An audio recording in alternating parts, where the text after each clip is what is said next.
Okay, so we are back and Formula 1 is still mean. Okay, so oh fuck me. We are back and Formula 1 is still mean. Yep, and I forgot to mute. Even better. Let's see. What fun stuff will happen in Horston. Remove that one. Okay, so Druid.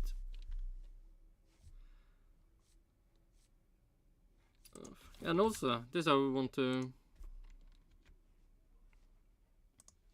Oh, that. And then we also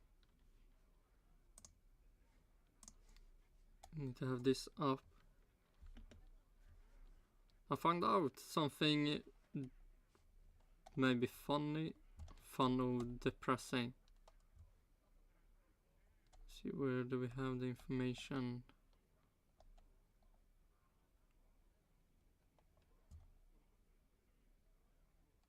Yeah, here we have it. After you times everything up, you will get this number. So 2,700 different fishes is needed to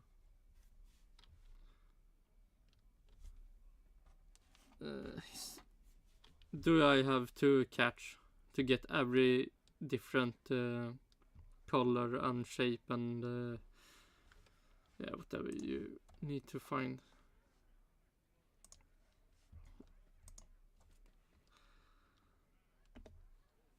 But it's well, that's a later problem to know how many different fish it will be.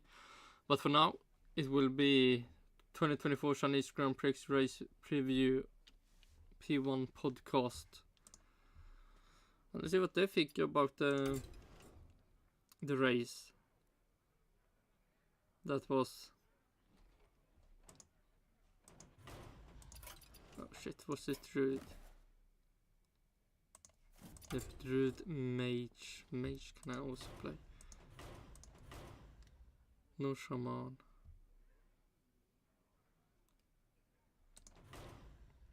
I want to play Druid. Half good race maybe.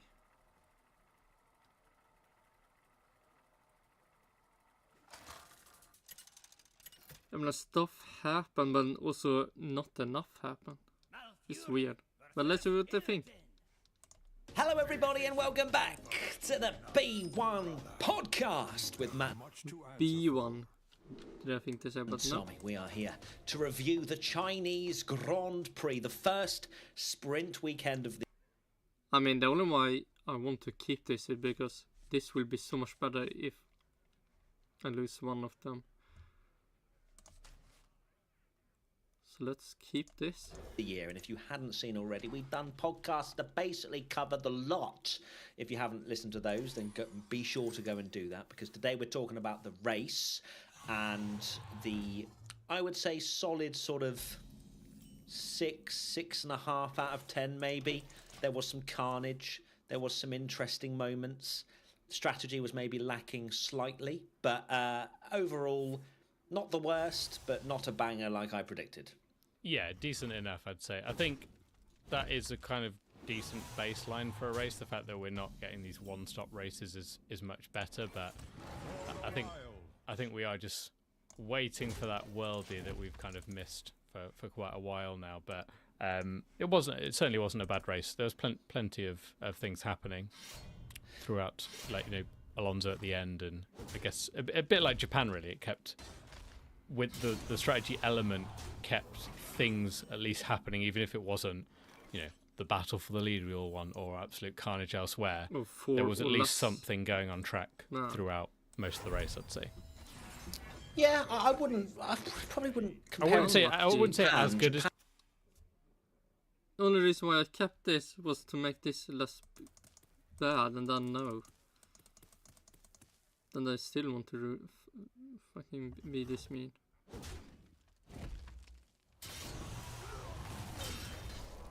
Hide behind your servants. I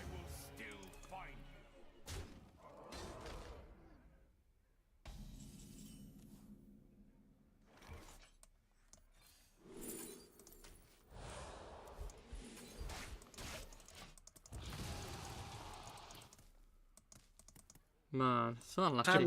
Japan Had a lot more strategy going on, I would argue, than this, where we had the odd standout person that might have gone for something a little bit different. Whereas we had, I would say, Japan was probably quite a bit better. But either or. Oh fuck me! Already out of time. Go away.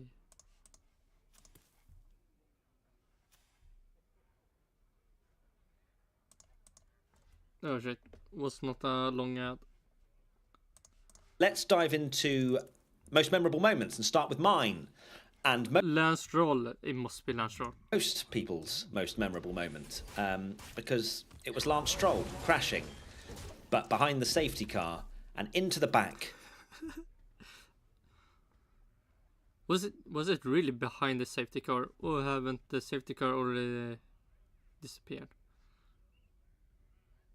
Of Daniel Ricciardo, sending him in, quite literally, Red Bull being given wings in that particular moment. The rear diffuser getting absolutely munched by the front of that Aston Martin. And well played. What do you even say?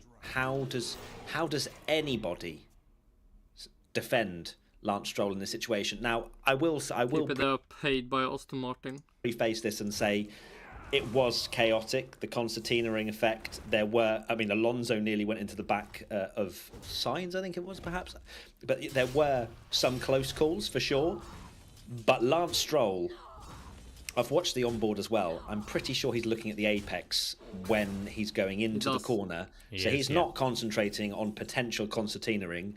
And that is why he has yeeted Daniel Ricciardo. This was not a small impact. He has basically done a forklift truck maneuver with his front wing to lift that RB and ruin his race. Yeah, I think that's the problem here, is that these things happen, you get concertinaed up, but it wasn't like Lance Stroll was right on the back of Daniel Ricciardo and it got too much. Everyone hit the brakes and there was nothing he could do. It wasn't one of those situations where you're like, he's a passenger. He had a gap. I think that's the most frustrating thing to watch. Man, sometimes lucky.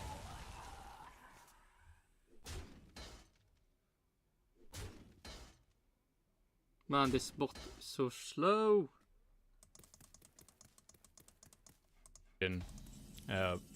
Is what Ricciardo is frustrated about, because he has been very vocal about Lance's driving and and how he should apologise and sort of like take responsibility, which he didn't seem to do, and thinks it was just like an unfortunate incident. But he had a space to be able to hit the brakes and nothing would have happened. But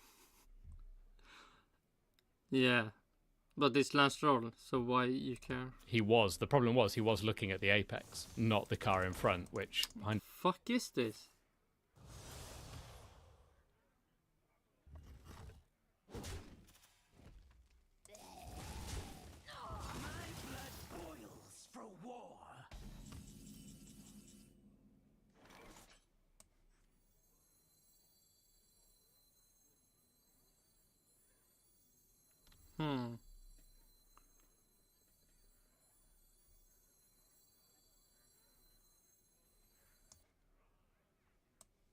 Call that a blade? I've got 3.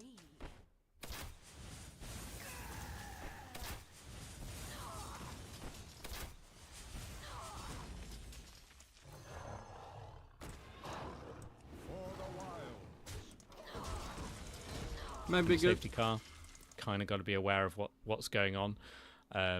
So yeah, not the best for Lance, and you can't have a. It's quite easy to be like, oh, it's just an unfortunate incident, but it's like always seems to be happening to the same drivers, doesn't it? That was my argument as well. Yes, so Lance Stroll, man, please leave. Of all the drivers for or please FIA, make him get banned from Formula 1. To happen to, it was Lance Stroll. And do we need to say more? Question from Oxider Brock. How much does Lawrence love his son that he's wasting tens of millions of dollars on him? I mean, I guess he's not technically wasting if he's paying his own son. It's kind of staying to drive in Formula 1. Kind of staying in the family tree, isn't it? Really, all of this value. But again, he's a billionaire, so even tens of millions of dollars if he's trying to help his son's dream. And the project is all around Lance Stroll. I don't think it really matters. That's unfortunately, it's like billionaires is, I guess, if you put it into, it's like us going and buying a meal deal for them, probably. Well, it's like me taking Grace to ballet, but Lance Stroll takes his son to Formula One and drives in it because he can afford a team. That it's just, he is that rich. That is essentially the equivalent of just taking your child to a soft play. Yeah, but for how long do you want to do that? Man, fucking yeah, people are so fucking good. And I hate this card. People like Basically, this, yeah. bots. And he also had as much Can carnage so as easily kids do at a because soft of play. But yeah, I don't think he's wasting it. He's not wasting his money because clearly it's his dream to do it, and you know his son is driving in Formula One, and we had this discussion yesterday of, oh, is it for Lance to win a championship? Is it what, like, you know, if Stroll got a race win, for example, is that the kind of thing that's like, oh, we've achieved our dream or whatever? I don't think then he'd like obviously pull the plug as soon as he won, but it's kind of like, what's he waiting for in terms of like, when would he decide, no, enough's enough, we've lived this dream? Is it until Lance is 42 like Fernando? But no, man, that's depressing. Lance Roll still wasting money. problem is, Lance isn't improving as a driver. That is the key worse. thing. He's not improving as a driver. Yeah, he's getting worse. Oh, Yep, he's getting worse.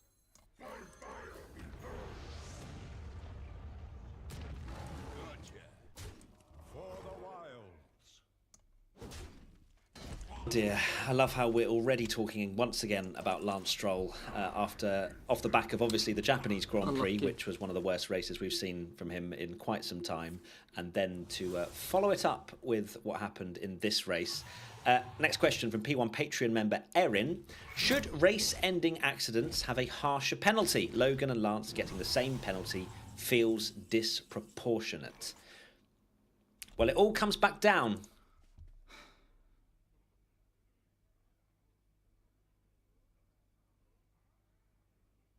to the age-old saying that stewards do not take into account what But they do. Why they care so much about. Oh, what's his name? Josh Russell.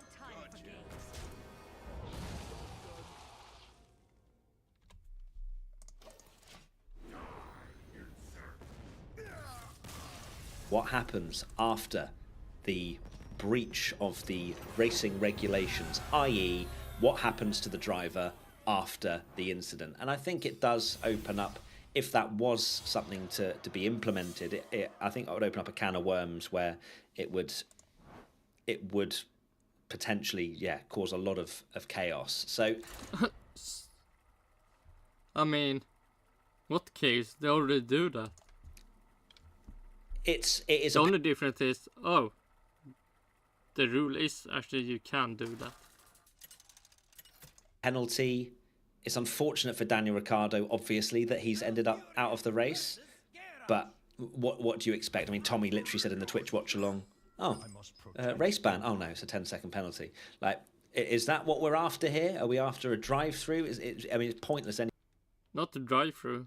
Race ban. There's nothing. It looked like it would have changed his race anymore anyway. Or are we suggesting that he has a grid drop for the next race because he DNF'd somebody? I just think it would make things a lot more complicated. Much more fun. Because how do you then measure how much you ruin someone's race, and what if someone is But they are who really do that. You should also crash and then people care. potentially running in 4th place, but they've not pitted, and then you yeet him out, and then you go, oh, but he was running in 4th place, and but he hadn't stopped. And there's so many like small moving parts, I think, if you do it go that way. Yeah, the 10-second penalty was absolutely justified to Lance. That's what they were going to give. And it was... What I don't understand, and I'll take this question in a different way, is that I put this on Twitter. Fernando Alonso got a 3 it's the penalty points that Alonso got 3 penalty points for. It's an ambitious move. It was deserving of a penalty. Even a Fernando Alonso fanboy could admit that. Oh, you can But now. 3. Oh, I can, you've had some time to Yeah, process. but or like some kind of punishment. But 3 penalty points for me Ridiculous. is an outrageous crashing on purpose. We've seen it in the past. Like 1 penalty point should be for something very minor that's not your fault. 2 points maybe for a crash that could have been avoided or whatever. And then 3 surely should be saved for big incident. No, we give that to Alonso when he's trying to defend his place. Or more.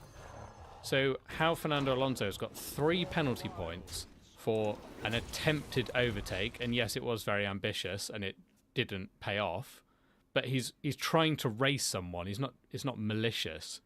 And then Lance gets 2 penalty points for slamming into the back of someone. That is Man. More bots.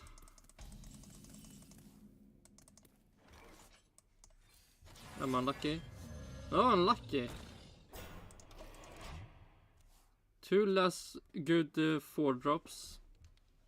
And this 3 still bad ones still in. And now you got the best one. outrageous in my opinion, because I'm not even saying that Lance should get 3 penalty points, because it was just an incident and that is how it goes. And as for Logan, I do feel sorry for him because that penalty was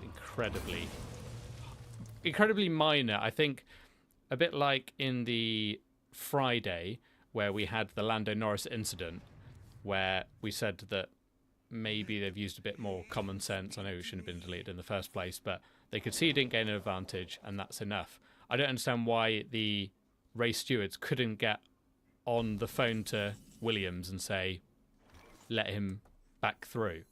Because they were racing at very high speed, and it was so marginal. It wasn't like Logan was like, oh, I could get Magnussen here. He's coming out the pits. You know, you. Oh my god, that one. Man, I need to see it more because when I saw it, I thought it was Logan saw it was ahead, but slowing it down to the millisecond, and it's really close how far they are, and he's behind the line. So by the rule book, that is a penalty, but I feel like there should be some common sense. Again, with this is the whole thing about you should be able to give the position back and things like that. They should be able to like sort it in a sensible way rather than just having a rule book that's like penalty. I agree. I think that it was very silly, the Logan penalty. It was a few inches between him being ahead and being behind, and he couldn't judge in that matter. What was he supposed to do? Slam on the brakes because he saw the car going towards the line? I true. don't understand when you've got 2021 where you've got bargaining going on before Saudi about how things have. Oh, shall we? Should we move around? Should we do this? Should we do that? And then the FIA are now like, we don't have any discussions. We give penalties, and that's it. And I thought it was very unfair. Of course, Logan, that probably would have demoted him from 17th to 17th. So disappointing for him. But and with Lance, I completely agree. I think that Lance should still probably get 2 penalty points, but Alonso should have got 1, and that's how that should work. But 3 is ridiculous for that sprint race little move. That he was just being audacious. He pushed Carlos slightly wide, and that was it. How is that 3 penalty points? 4. I mean, it's Alonso. You must. 4 of those moves, and he gets banned. How is that even remotely fair? Yeah, it's racing. Like that's because then it doesn't promote racing at all, does it? So, yes, we shall move on now from Stroll, Sargent, and all that sort of stuff, and go to your most memorable moment, Tommy. My most. Okay, they're all done. Lance Roll. What can be more? Alonso, maybe. Memorable moment was Fernando Alonso's save out the final corner.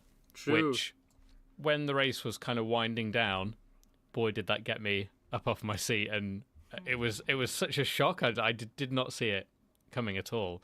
It was one of those moments that kind of like just makes you gasp, because nowadays in Formula One, when we see those slight mistakes from a driver, or you put a wheel on the grass, these cars are... Fuck me. Airtime, go away. You don't need any airtime now. Then we do finish another bot game. The fuck? 2 more? Why? Oh, 1 more ad. And it's off. Oh fuck me. Didn't succeed to pause it. Need to go back 5 seconds. Those slight mistakes from a driver, or you put a wheel on the grass. These cars are so on a knife edge that one little error and you kind of dart off into the wall. Yeah, like Carlos Sainz did later in the qualifying, but Alonso kept it and kept use the errors and then keep going after Lewis Hamilton. And the fact that Alonso managed to save it was quite unbelievable. And yeah, it was really... yeah, Peter Windsor mentioned that. How fast he just moved what the fuck do you call that? The steering wheel.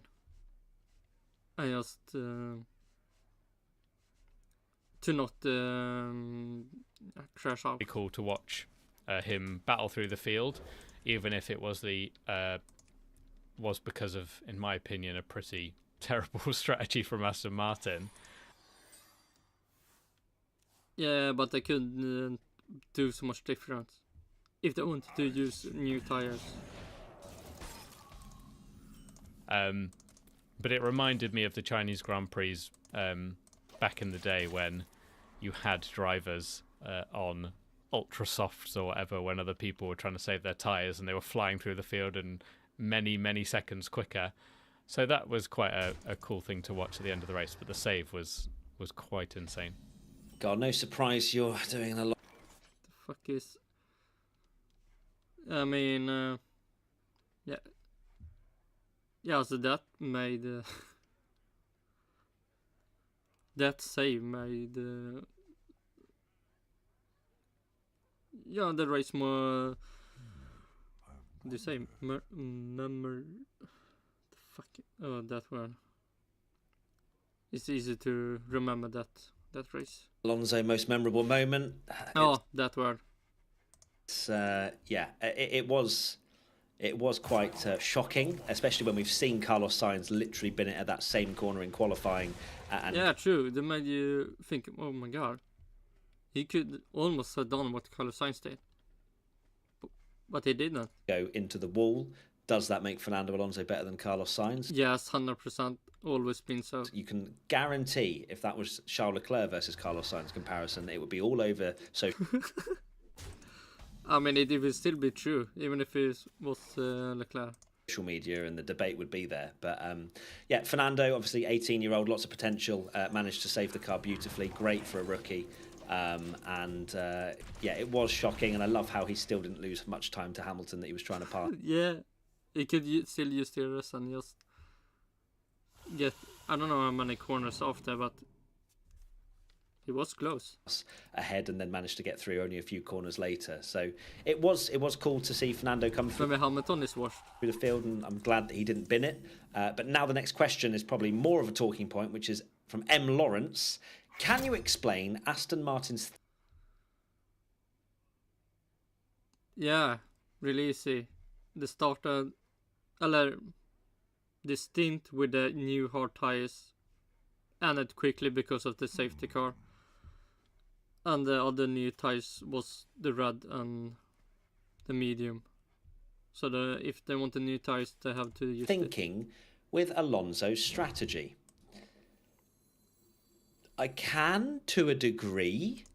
Or not, because you have not maybe What to do? listened to Peter Windsor. They always give the right information. But also, it didn't make much sense. Okay, he's retarded. He doesn't know. For the wild. Nico Rosberg. It was a roll of the dice, wasn't it? I guess It was a roll of the a dice. big roll of the dice. The real- Was it necessary? Had they seen What was the big role? Something in the data that meant that they didn't believe they could hold the pace on the hard tyres, and therefore they went for something a bit more aggressive with the new set of softs that he had, and then he went on to a new set of mediums, I believe, with 12 laps to go. Was it Alonso showing Stroll how you can easily get through the field on those tyres? Yes, I'm sure that's exactly what Fernando is thinking of at that point, is Lance Stroll. Well, this is what he's there for, isn't it? It's Stroll's team, and Alonso's teaching him, so maybe it's just him, getting some data for Lance to how to do it next time. We're so silly, aren't we? But yes, I think that it was a questionable strategy. We didn't see, I don't think, any other team doing that particular roll of the dice, but then Aston Martin are quite unique with the way they use and go with their tyres. Like in qualifying, I think they like to have one. A lot of the time, they do one cycle of a lap before they then do their qualifying. So yeah, they went for something different, and you guys don't know why. No. He have finished any higher? It's yet to be seen. I think maybe, perhaps, especially if we look at what he did in the sprint and how he managed to keep so many cars behind with the help of the tailwind as well, of course. I think with the benefit of hindsight, and also probably even in the position, like with 12 laps to go, are you really going to make up 25 seconds or 20 seconds, whatever it was? I don't know. But clearly they saw something in the data to suggest that they couldn't do what everyone else was doing. Yeah, it was a very bold choice, to say the least. Or the only choice they had. Man, stop being stupid. Maybe it was just or did Peter Windsor like so much? A bit of fun to try something different when you're essentially going to finish 5th or 7th. It's like, well, let's roll the dice and hope for a miracle and maybe get something amazing. But it definitely didn't happen. I mean, it was fun to watch Alonso at the end, but he was never going to make up that amount of time because where he was fighting Sainz, I believe, and he was ahead of Russell before all that chaos. And then he dropped right down. It was actually racing Ocon, wasn't he, at the end? And so he gained a huge amount of time, but it needed to be absolutely enormous and people's tyres go off a cliff, which we don't see anymore, really. Not to that extent. He obviously had a huge advantage, but not to the point where others were kind of thinking about pitting and going, oh no, Alonso's 3 seconds quicker, we better pit. No. He's had such an advantage on the track. Because it was so late. It was so late in the day to pit for one final time, in my opinion. It felt like it was a day late and $1 short, as Martin Brundle says, because with 12 laps to go, you're not going to force any other team to pit at that stage to cover off a lot. Was that the plan, or was the thing you think it was? Are you? So, even though Ferrari did mention to Carlos, didn't he? Didn't they? They said, Alonso could well be behind us by the end, but he was nowhere near. So maybe a small minor L from Aston Martin with that strategy. Next question, G-Sols Racing. Is there an alternative strategy that could have possibly given Lando the race win? Having a better car. Or was this his absolute limit in the position he got? Sorry, what race were we watching here? G-Sols Racing. Yeah, no, I thought that, but I thought we'd cover it. Sure. I mean, we can dream. I can't. I can't see past Max Verstappen winning in every circumstance possible. Ever. Even his car breaking down, I think he still would have won on that last lap. There's no way. Well, he did have a puncture. Maybe.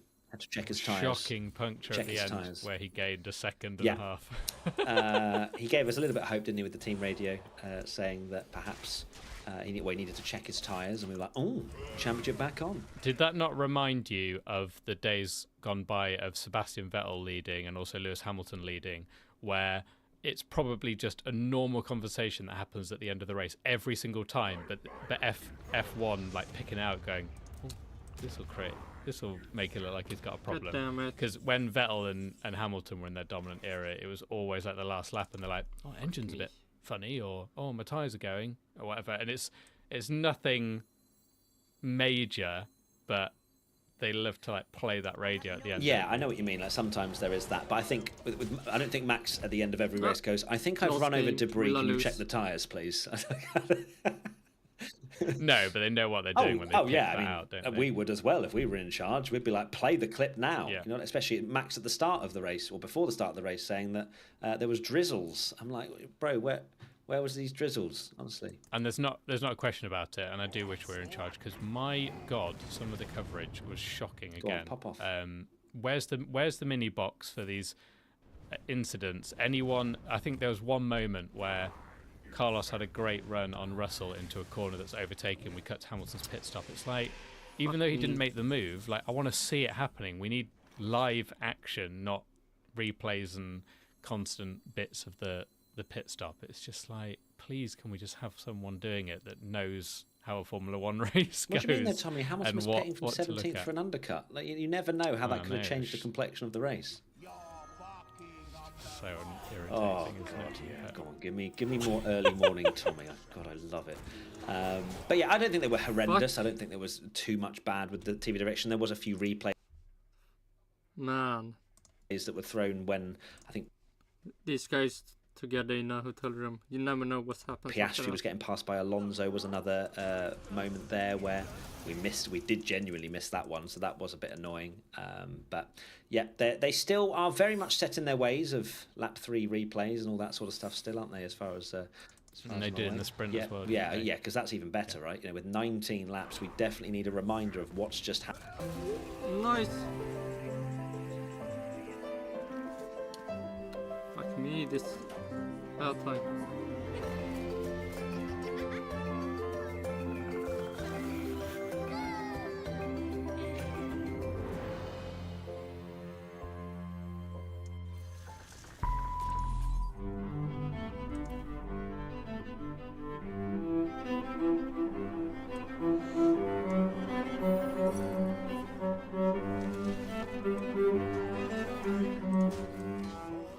Happened, and by the time we finish the replays, it's the end of the race. Yeah, I know, it's stupid. But back to the actual Lando question, the alternative strategy was the strategy he did, which was able for him to beat Perez and the Ferraris, not Max. And he gained time by pitting under the virtual he gained safety time. car. We got that. We did get that lovely graphic that said, he would have finished third potentially without with doing the normal 2-stop. So they did do an alternate strategy, but you need a minor miracle to beat Max Verstappen. No, a major miracle. You said minor before. A major, major well, I say now. minor miracle. It's not. Yeah, it's an major. It absolute is once brake in fire, a lifetime. and then brake fire, and his brakes Fuck. locked on, and then he's still racing you and in your DRS. Just see like the The second smoke place. and fire, and he's like, "Why? How is Max Yeah. still with me?" Next question: Lena_C_red. Oh there my seems god. to. Fuck me. So annoying. Can you just stop being this annoying?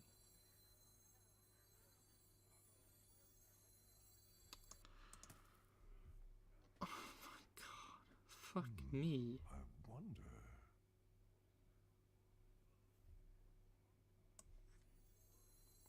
Who dares defy this ancient out of my for the wild? Job done. Can I just please succeed? Fuck this car. There seem to be slow calls made for virtual safety car, and red flag conditions at different races. Who makes the call at each Grand Prix? Is it different people or always the same team? It's a good question, actually. I know that the stewards vary, but I imagine that the FIA, I mean, do they rotate, Tommy? Do we? Surely, no, because the race director Well, doesn't rotate now. I don't believe. But I mean, with this, I did think the very same that when we watched, we cut to the shot of Bottas climbing out his Also, car, and disgusting. while that angle maybe was a little bit made it look worse I than used it my was.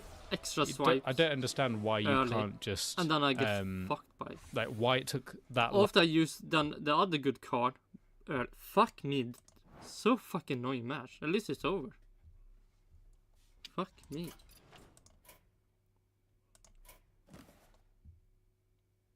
Man, this was the most fucking disgusting game ever. Let's go to the next account and then we can start collecting fishes.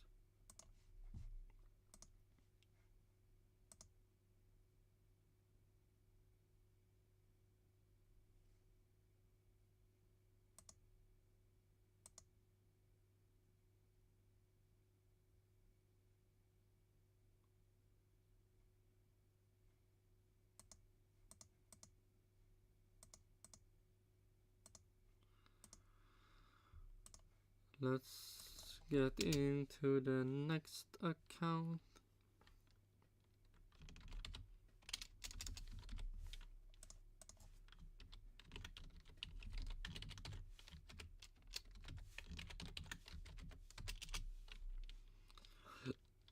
Oh, 60 there. What's it?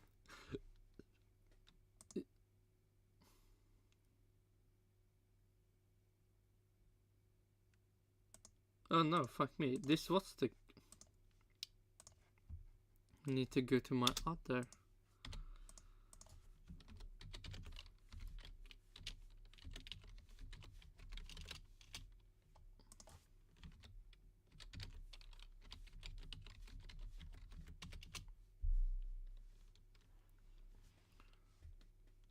And then we can Long keep this. to call a safety car. It was going to be a safety car all day long, even before we knew that the car was stuck and was a struggle to move. So, yeah, it's a shame. Like, it made me almost feel like they saw that shot themselves and then were like, oh yeah, we should call this. Like, why wasn't it done earlier? I don't know. It was strange because I feel like we've had this conversation 1,000 times. Like, it doesn't make sense to me that... what do they believe that throwing a yellow flag is a neutralisation? Because I don't. Surely that is what a VSC is quite. From the past, yeah, a VSC is quite literally there to neutralise a Formula One race, and you can see you're Bottas, given that in your armory to use. Yeah, and you can see Bottas clambering out the car, literally stood on the runoff. Of course, the camera angle made it look a lot closer than it actually was, but at the same time, there is a person on the track, God damn it. not far away from, as you said in the Twitch stream, Tommy, so if someone has a brake failure, whatever it might be, just throw the VSC. It doesn't change anything. Oh, let's see. First I wanna see the freeze mesh. How many arcane? I think it's just 2.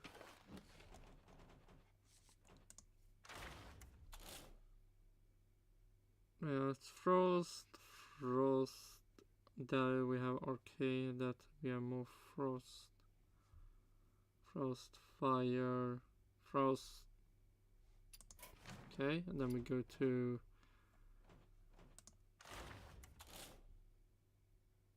shadow.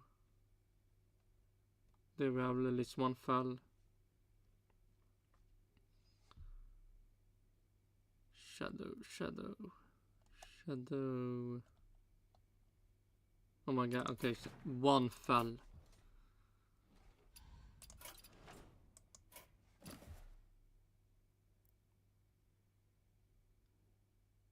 Oh, that will be so boring game.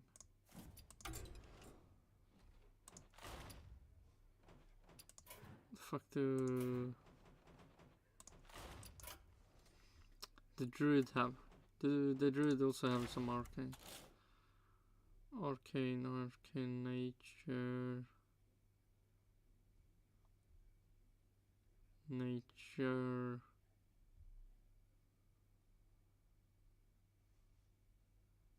Oh, they have at least more arcane, so let's play some druid then.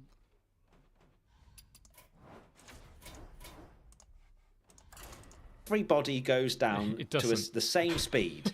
It's not like someone will benefit massively or benefit not if you throw it. Of course, it might be a pit stop. And also, who cares if they do? That's what annoys me now, is this whole like, oh, we've got to make sure it's absolutely fair. Like, no wonder there's no jeopardy at the moment if we're like going like, oh, it's got to be neutralised and everyone's got to stay in exactly the same position.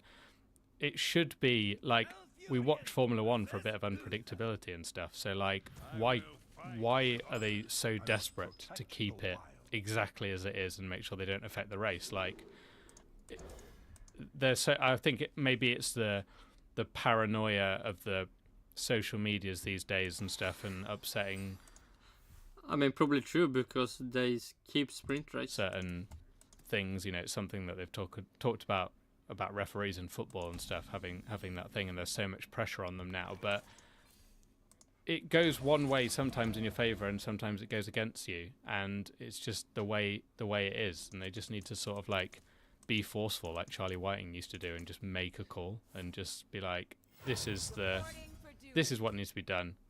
I'm making it. Yep, but apparently that's too difficult. Charlie Whiting didn't even have access to VSCs, did he, back in his day? And yet he Well, managed no. to. Oh my god. So it was maybe even better. Safety car every time. When they actually should have a safety car. Run the whole sport pretty damn well. So yes, I don't know why he pressed the VSC button a little bit quicker and then decide. Yeah. Or like they did in last year Saudi Arabia. Press the safety car. Oh, it was in Australia also, right? Safety car or VSC? I don't know. Man. Decide what you want to do, not the other way around. Kevin Magnussen stands somewhat maybe good or bad. We need a safety car. No, a restart. Didn't that happen? A restart after what Kevin Magnussen did. And then even more careful. Savannah Kung, after the brilliant fights in the midfield, should F1 consider giving points down to P12? Well, they are. Oh, I would say yes if one more team joins. They should have points for 11 and 12. They are considering it. This is a conversation that is going to be had to introduce points all the way down to 12th. How that will be spread, I'm not entirely sure. But it's a good thing to think about for sure, especially with how we have Formula A and Formula B quite literally now. And apparently Hulkenberg. Remember assist where the top 5 teams, they get another version of points, and the bottom top 5 get another scoring system. Wouldn't that be fun? Just says no thanks to that and scores points most races at the moment. But yeah, Crofty was arguing, why don't we have points down to 20th? I don't really agree with that. I think that points should still feel special to some degree. True. Everyone can't be fighting for points at all times. It just, for me, someone will not like IndyCar now. yeah, maybe it's just the old. Yeah, in what world does Stroll and Magnussen deserve points after that? What do you mean? Lastroll is super good. Yeah, and I don't think you should be given points just for finishing a race. That's just not the way that Formula One has ever worked. So why should it work like that now? But opening up a bit more opportunity for the lower teams to score a point, oh my God, I'm not against it at all. So yeah, down to P12 sounds good. Yeah, P12 is absolutely perfect because it's essentially an extra couple of positions to play for. When we have those top 5 teams, normally it's just one place when Stroll's not there, but we have like the other 2 now, and it can change things quite a lot, and it gives them something to race for. Oh shit. 2 more. Let's see, where do we have that information?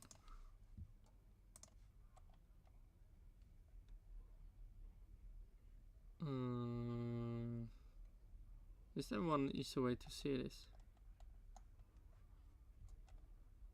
Well, I can start with the Chinese. I wonder. Esteban Ocon and Alexander Albon would have got points in China. Nico Hülkenberg and Lance Stroll would have got points in Japan. Alexander Albon and Daniel Ricciardo will get points in Australia. Alexander Albon, Kevin Magnussen will have got points in Saudi Arabia. And Joe Ganju and Kevin Magnussen will have got points in Bahrain.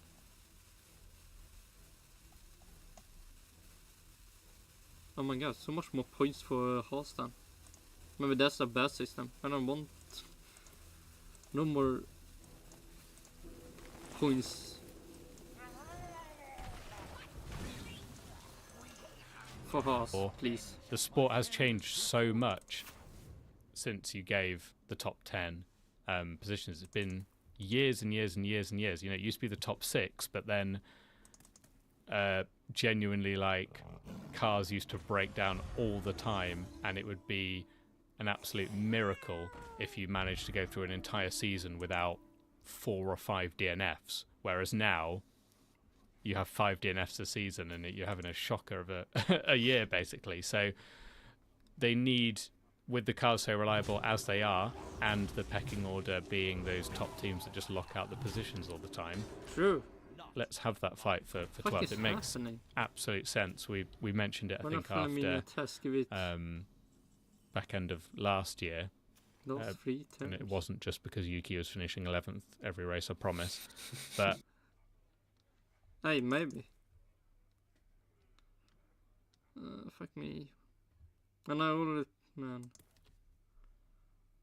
Let's see. Should I do that? Let's see, I will need to play Arcane. Fuck me.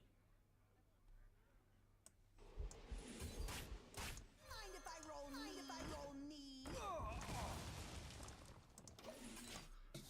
Yeah, now I they- know they why you're a deserve to fan of fight. it. Ah, it all makes sense. At least No, for but they the last deserve to season. fight for Not some for this points, season. and it gets would make F1 better, in so my much more opinion. points. So You're all for Do it. it. Yeah, let's see. I imagine what they might just. I don't think they'd change the top points, would they? And they'd just spread it a bit more down towards. To the Grand Tournament champion. I would say they should change the top points. Because I really like the way the bottom are.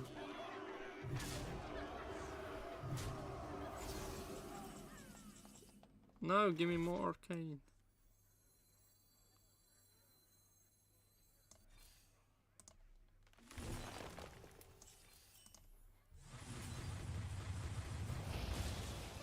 That's the right look. Okay, how many arcane was that? I can see.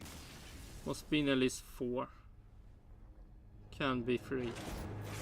If I'm really unlucky. It was 2.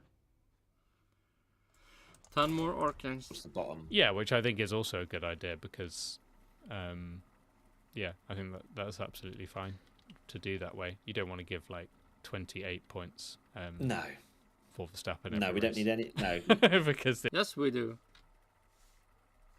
So many points Max could get now per season.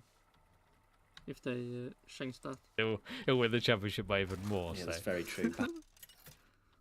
Is it that a good thing? Perhaps, we do 25 for the win, then 24 for second, 23 for third, and then it'll be championship on if Verstappen has a break. well, it's funny because they literally did that with Michael Schumacher when it was 10-6, and then Schumacher was dominating, and it was like, no, it's 10-8 now.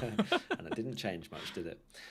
No. Next question, P1 Patreon member Nicola. Not necessarily about the race, but what is it with the theatrics these days? Giving Joe his own parking spot, all the I mean, that was an amazing thing.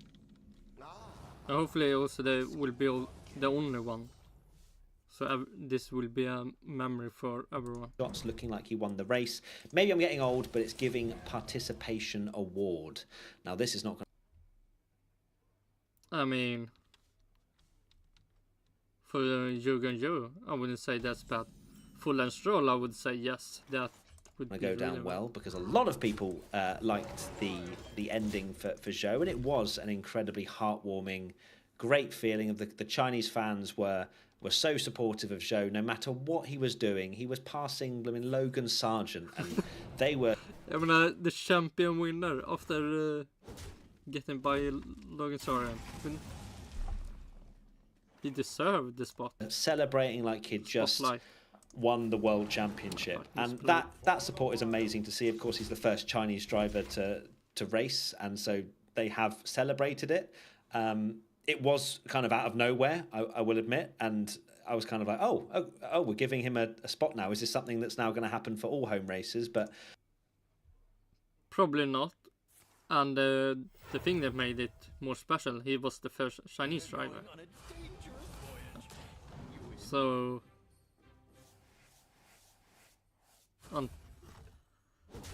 that if a new driver from a country that have not been in Formula 1, then I would say yes. Like, man, someone from Bahrain, Qatar, Saudi Arabia. What more country do we have? The Abu Dhabi place. I wonder. Is there any more country that could not have someone in the Formula 1? Singapore have probably not have any person been driving Formula 1. What to do? F1 have clearly seen this as a unique occasion, and yeah, it was cute. Like how Zhou was crying, and you could see how much it meant to him. And yeah, some people thought it was, as Nicholas suggested, some kind of participation award. And apparently, if you joke about these things, you get cooked on Twitter. So yeah, it's No, never. no, surely not. But no, it was a really heartwarming thing to watch, and maybe Yeah, this is selling of points for them. They will maybe have done a day even better. shows last season as well. So perhaps he did deserve it. But it did make me think, why don't we have these kind of things and celebrate drivers at their home races? Because they have the national anthem at the start where they stand. And I'm thinking, okay, we're now going to get a wave from every home driver at the end of the race as well. I don't.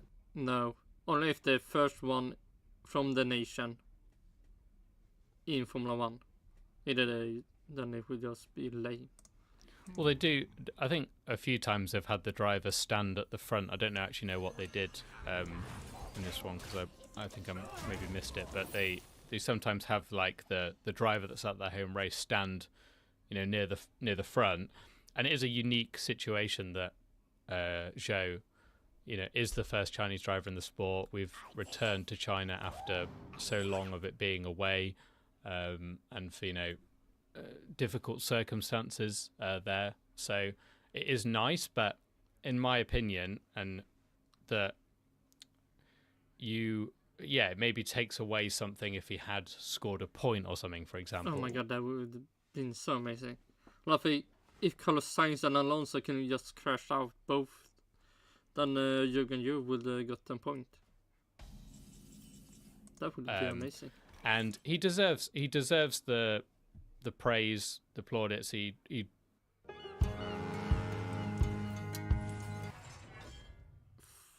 3 more seconds of this ad.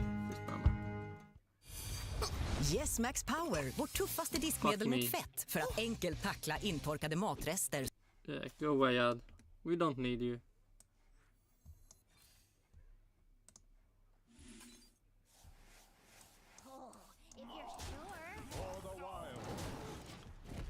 And it's done.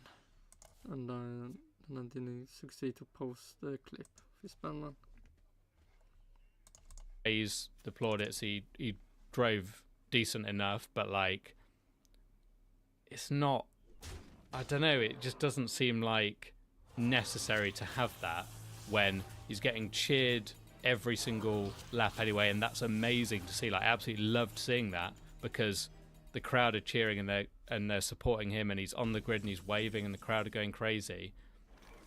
And even after the race, he can have that moment with the crowd because they stick around like they do in Japan with Yuki Tsunoda or whatever, and he can go, I've got a point or whatever. But I don't know. Maybe I think the parking space maybe makes it a little bit unnecessary. Jürgen Joe hater. Because maybe it's more the fact that we need all the cars parking in the pits at the end or something, so the crowd get a better view of all the drivers. Okay, now you're starting to go really lame. What are you doing? When they finish the race, so Zhou can stand up on his car, wave to the Oh my god, no, that's lame.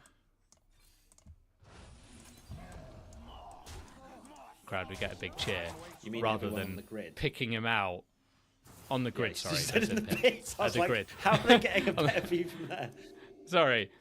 On the grid, they maybe get a better view on the grid. I mean, aren't they already standing on the grid when the national anthem is playing, than when they're standing near the car? So you want a repeat of the start of the race.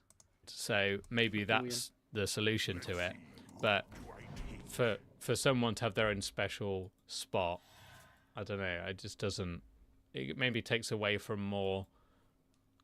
The narrative is all... It didn't take away anything. He just made it more special. And, already there of what an amazing thing it is that show is racing in China. Oh, no. The pictures of him as a kid is absolutely... Fucking nice bot play. Keep this alive forever, for some reason.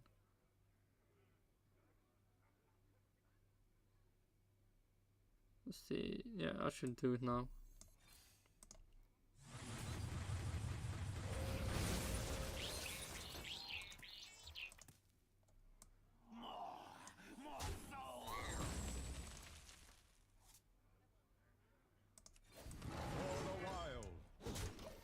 really awesome of him waving the flag in the stand, and it's a really cool thing to see, but you don't need to go that far with it, in my opinion. Yeah, your washed opinion. Right, let's move now to crowning our biggest winner, driver or team. Yeah, let's think about this one. I think Lando Norris is a very, very strong shout for biggest winner, despite everyone saying that he is overrated and all that sort of stuff after the sprint. And bottled this, bottled that. He's had 7 P2s in the last 18 races, and yet people have the audacity to say that he is overrated or not a great driver. It's absolutely ridiculous to me. Without Verstappen, he'd potentially be a... Can't believe he's not beating Max Verstappen, who's won basically every race for the last 3 years. Lando even said after. Actually true. He must be really bad. The race this time, that him finishing P2 behind Verstappen feels like a win, and that's exactly what... I mean, it was the greatest win ever. From the sprint race... I mean, that start made his weekend worse. Then finished P2, made the weekend less bad. How he should feel, probably. So, yeah, I think Lando is a massive shout for that. Hulkenberg is an honourable mention, I would say, but I'm going to lock in Lando. Yeah. The fuck, Hulkenberg? No. Norris over there. Yeah, I think it's got to be Lando. It's a really good performance from, what happened in the sprint. And yeah, for him to beat a Red Bull, I thought it was absolutely, and it should have been nailed on for a Red Bull 1-2 with the advantage that we saw in the sprint and how much Max could pull away. So for Lando to execute that strategy on a track that I don't think hugely suited the McLarens. It obviously wasn't terrible for them, but Piastri is a minute off the lead in 8, so I think that is more like Lando outperforming the car somewhat. Oh wait, so fuck me, I can use that. I don't have to try to kill it 3 times. Oh my god, I can play that one also.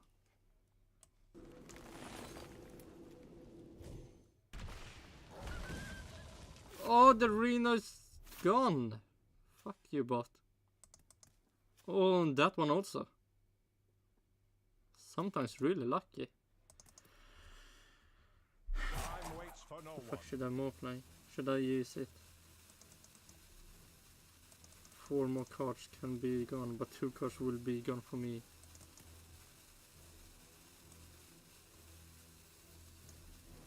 Five cards, I mean. Sure.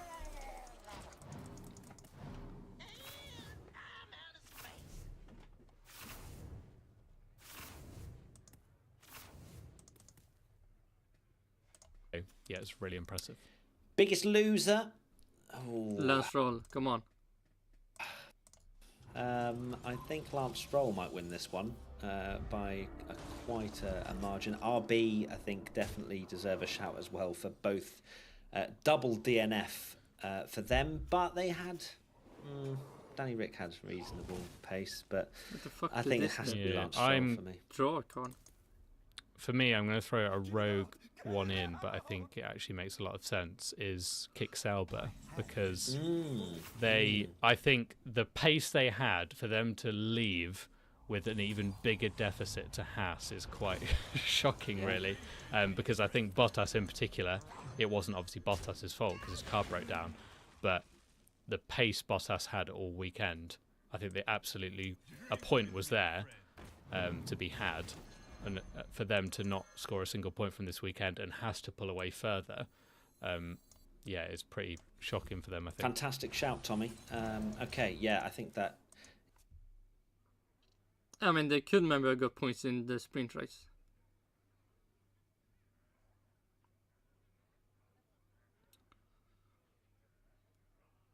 I mean, nothing they did was wrong. Lance Stroll did all the wrong.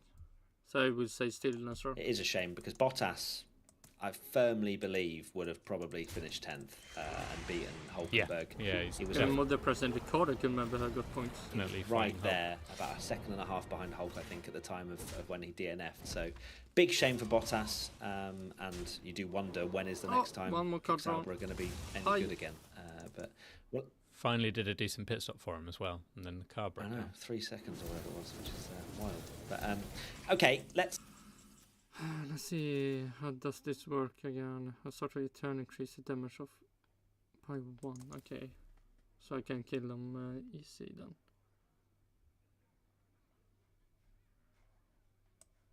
Okay, we play that one. That one.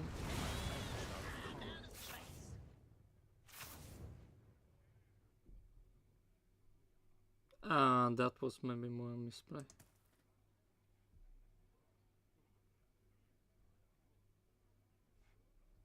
See, one more card. Okay, we don't want to play any card draw.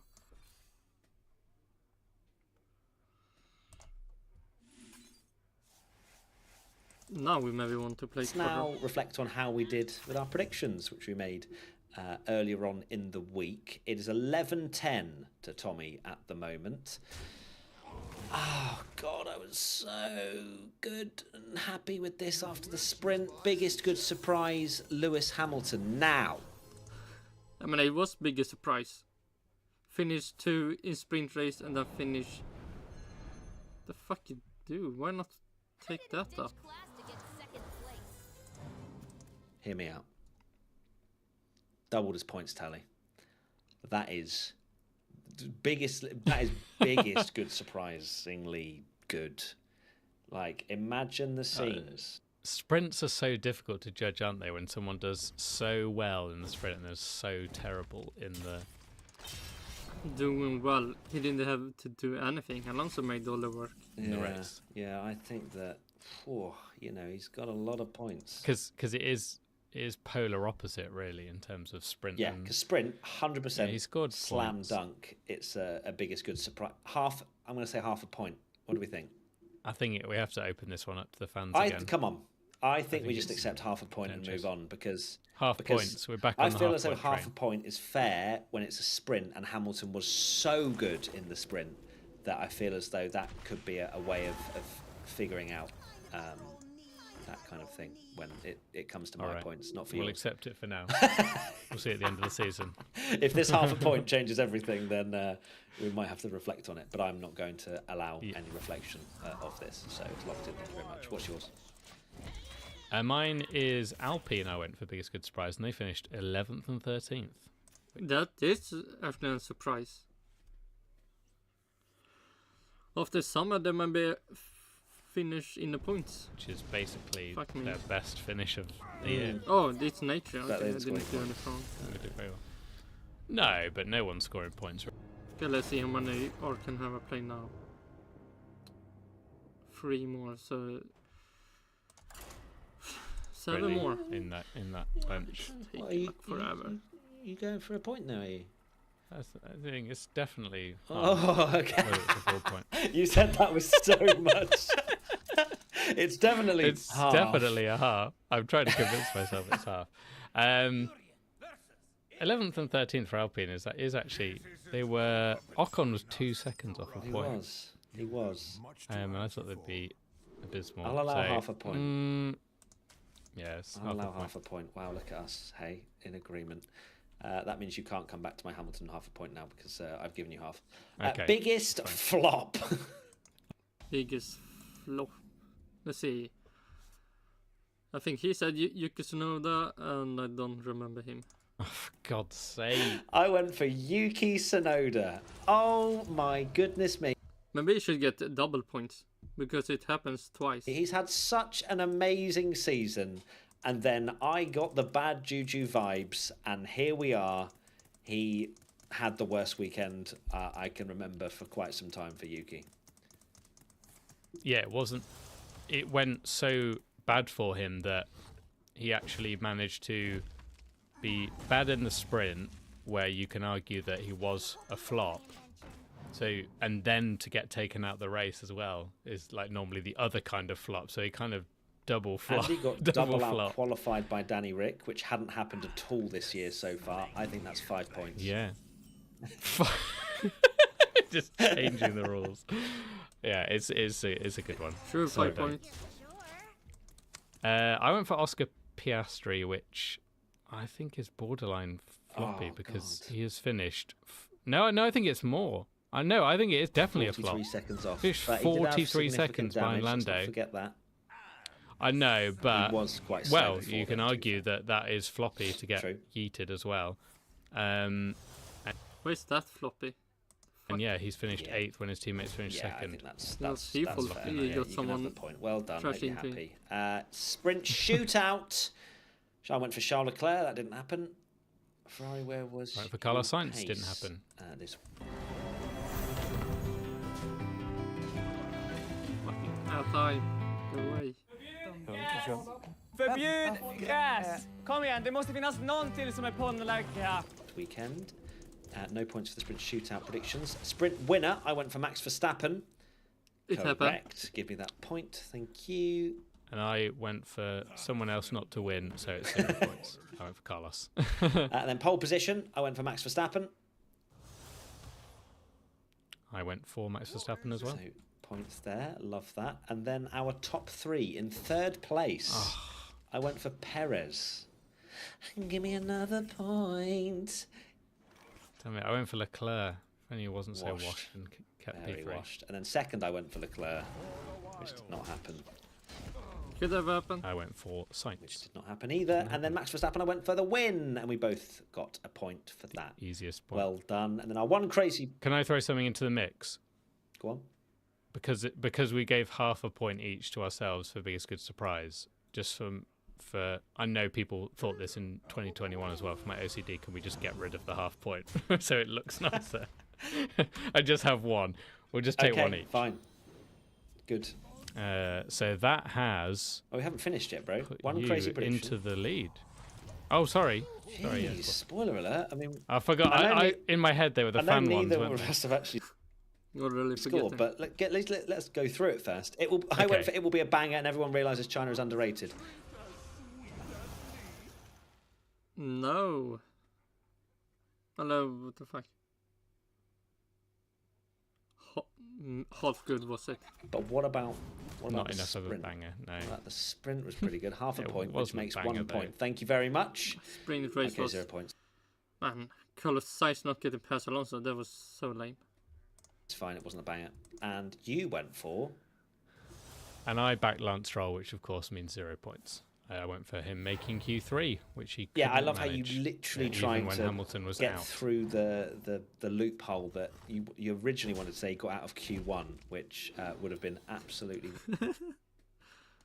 100% that point. wild if I'd allowed that through. Yeah. So yeah, 0 points for both of us on that. And then finally, the 3 crazy predictions from you, a wonderful lot. First and foremost, it was P1 Patreon Sure. member Scones Text. Logan finishes ahead of Alex. No. P1 Patreon member Katie. Ocon gets points. Very close, but no. Oh my god. So sad that he didn't get past Hulkenberg, got the last point. P1 Patreon member Lord of Admirals. All drivers finished the race. That was also a big fat nope. Yep. So overall, Tommy, what are the scores on the doors? I believe you have now taken the lead Come on. just by 1 point. So it's 15-16 now. Let's go. 16 to you, 15 to me. So yeah, we're doing good at this close 2 point championship. swing. Biggest flop 5 from 5 at the moment. Who will receive the curse in Miami? We'll have to wait and see. Lewis Hamilton. Tommy, we are done. What are your final thoughts, please, sir? My final thoughts are that I am thinking of final thoughts. Yeah. That's a good one.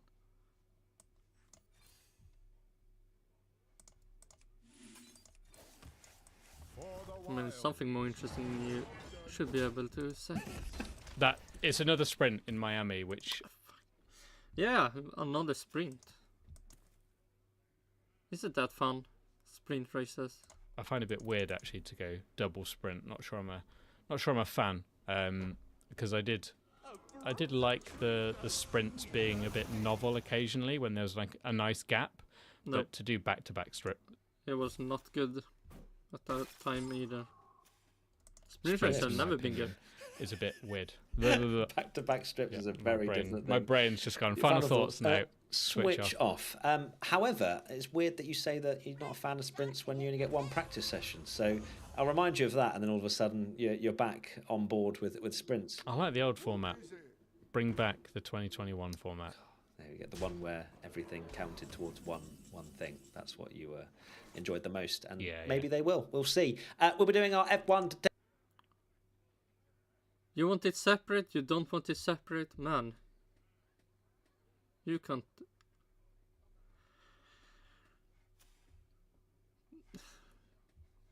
You really don't know. 10 what you want. driver ratings, which will be coming very soon, as you always come to expect. And yeah, thank you so much to everybody for watching on Twitch, Mapu and Tommy, Okay. and everywhere else that you've been supporting us recently. And yeah, we're off to Abu Dhabi this evening to do a special video, which will be coming out actually by the end of the week. So look forward to that. And also, we're going to Formula E Monaco. So we've got a busy week ahead, but lots of stuff will be going on our social media. So look out for that. Nope. And yeah, we'll see you very soon. Lots of love. Bye. Bye. Yeah, go away. Oh my god, it's time for the race. Let's see if they have anything fun to say. No surprise winner from Oh, F1's shit. return to China, but still an intriguing. So No low. surprise winner from F1's return to China, but still an intriguing race that taught us some very important lessons about F1 Michelle is still bad. 2024. We've got Scott here to help unpick all of that, and we've got to start, Scott, with the race's major flashpoint. Daniel Ricciardo absolutely furious with Lance Stroll, uncharacteristically angry, in fact. Apart from having his race ruined, what's got the Honey Badger so riled up? Yeah, he needed no prodding really to unleash exactly what he thought of Stroll. Not just the incident itself; it's the way Stroll reacted to it. We heard on the broadcast, and it came up with a graphic on screen that Stroll said, "This idiot just jumped on the brakes in front of me," or words to that effect. And Ricciardo took massive exception to that. I've listened to that Stroll radio message a dozen times, not just on the broadcast, but just in isolation on his onboard. And I would say that you can't rule out him saying these idiots rather than Ricciardo specifically this idiot. But Ricciardo had clearly been told that Stroll had called him an idiot. And even if Stroll was saying that about all of them, Ricciardo is still in that group. So I don't think we can let Stroll off the hook too much for You can't. Blame me. for that remark. And Ricciardo said this made his blood boil because in his view, it's clear as day, Stroll's not paying attention and has rear-ended him completely carelessly. So it's an absolutely avoidable incident, and Stroll's refusing to take any responsibility for it. And that, as much as anything else, is what really, really incensed Ricciardo. And Aston seemed to have doubled down on this afterwards as well. So even if Stroll was making those remarks in the heat of the moment to try and protect himself, he's not exactly held his hands up afterwards. Aston indicating the stewards maybe should have waited before penalising him, blaming the concertina effect, so those other cars you mentioned checking the field up and basically saying there was nothing Stroll could do. Do you buy that explanation. To me, it seemed like a case of, when you're behind the safety car, you've got to pay attention to the constant. Yes. So you should maybe get a race ban, wouldn't it?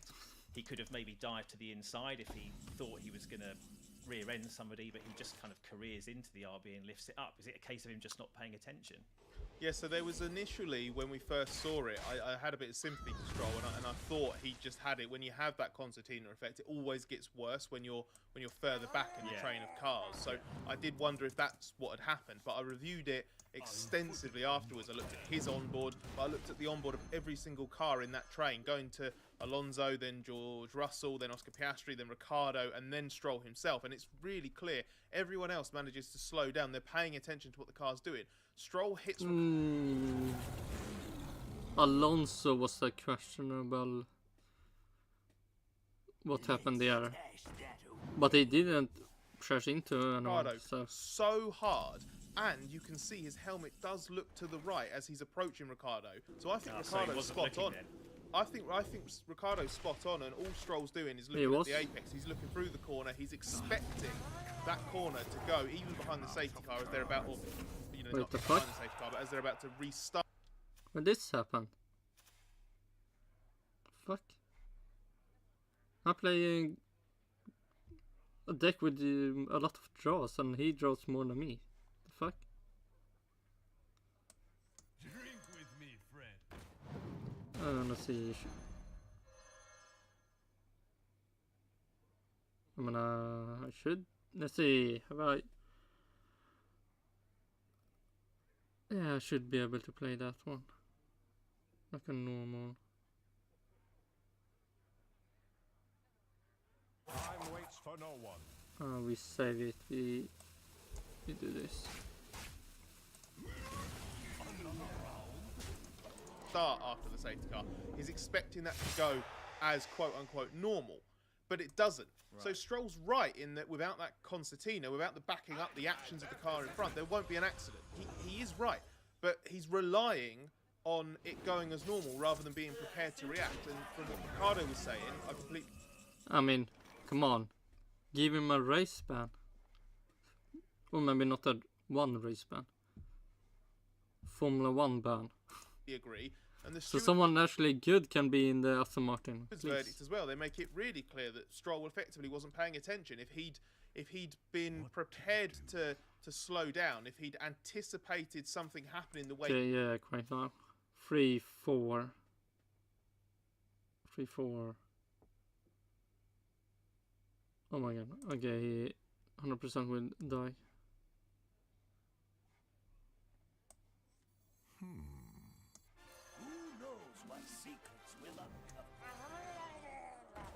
Almost out of cards.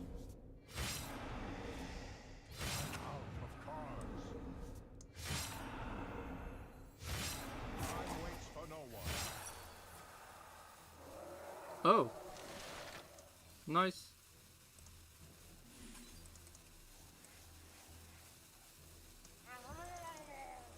I'm almost out of cards. 7, 8. Out of cards.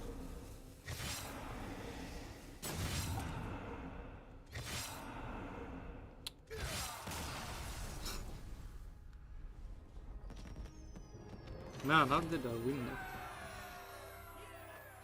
Fuck me, 5 more arcanes. He should have done, that incident was avoidable. Yes. Okay, that was unlucky. Come on, go away. Well, it won't have helped. Time in the car, video advanced time with the car 18 collided with car 3 at turn 14. The cars will turn slowly to get up to restart the race and safety car period.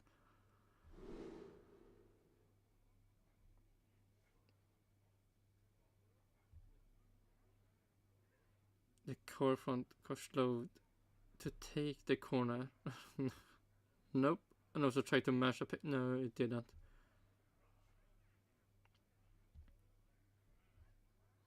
Front pretty, the car should have been prepared to brake corner. Yes, had it done that? Yes. Right to pins on the decision of the stewards going into who cares? Ricardo's mood that post-race he's been penalised for overtaking Nico Hülkenberg under the safety car. Obviously Stroll was penalised for his incident under the safety car. Aston don't agree with that. What lessons Man, that Aston Martin thing was can weird. we learn from that though? Do you think Stroll will quietly at least reflect on this and change his approach? He will not. I mean, he's paid to be in Formula 1, not paid to actually care. For the future, certainly that's what Ricardo's pushing for. Or do you think Aston? I mean, I just listen to every interview he does. He don't want to be there, and he give the most lamest answers ever. How was your race? Good. Okay, can I leave now? And with this whole sense that the stewards are against them, obviously Alonso's had 2 penalties in the past few races as well. It's a case of us versus the world. Yeah, I'm not really sure there's going to be much of a lesson here. Ricardo's point is that Stroll needs to go away and learn from this because everyone's made that mistake, and it's just about making sure it doesn't happen again. I don't get the impression from what Stroll's saying and what Aston have said that they actually think he did anything wrong, which I think is... I mean, it's Lance Stroll. He does nothing wrong in Aston Martin. He's 50% the team.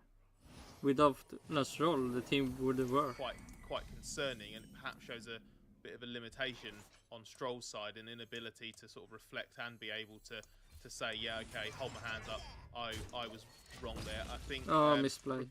Could have got one more armor.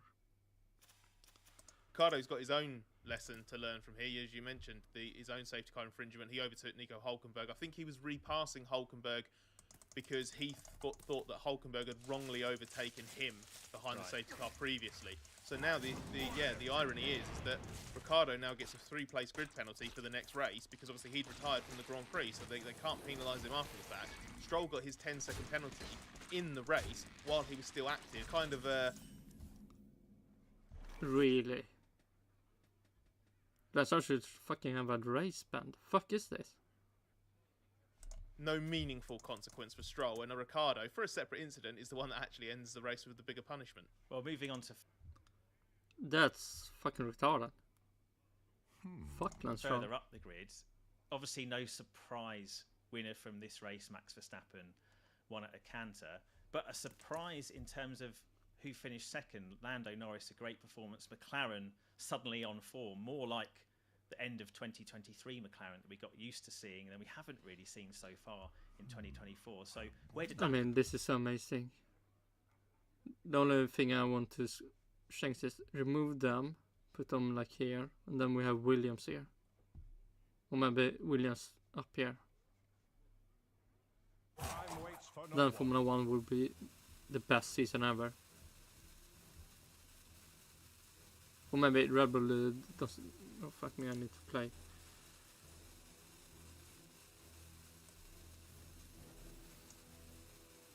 There we do that. McLaren, Ferrari and Williams back up in the top. Red Bull maybe half in the top, and then Aston Martin. And then we have... Let's see. Oh shit, Audi. Come from, Scott? Oh fuck me. Yeah, Audi. Audi would take Mercedes' place. Go away with Mercedes, and then we have Audi, the new German brand that will be on the top in 2024. So where did that come from, Scott?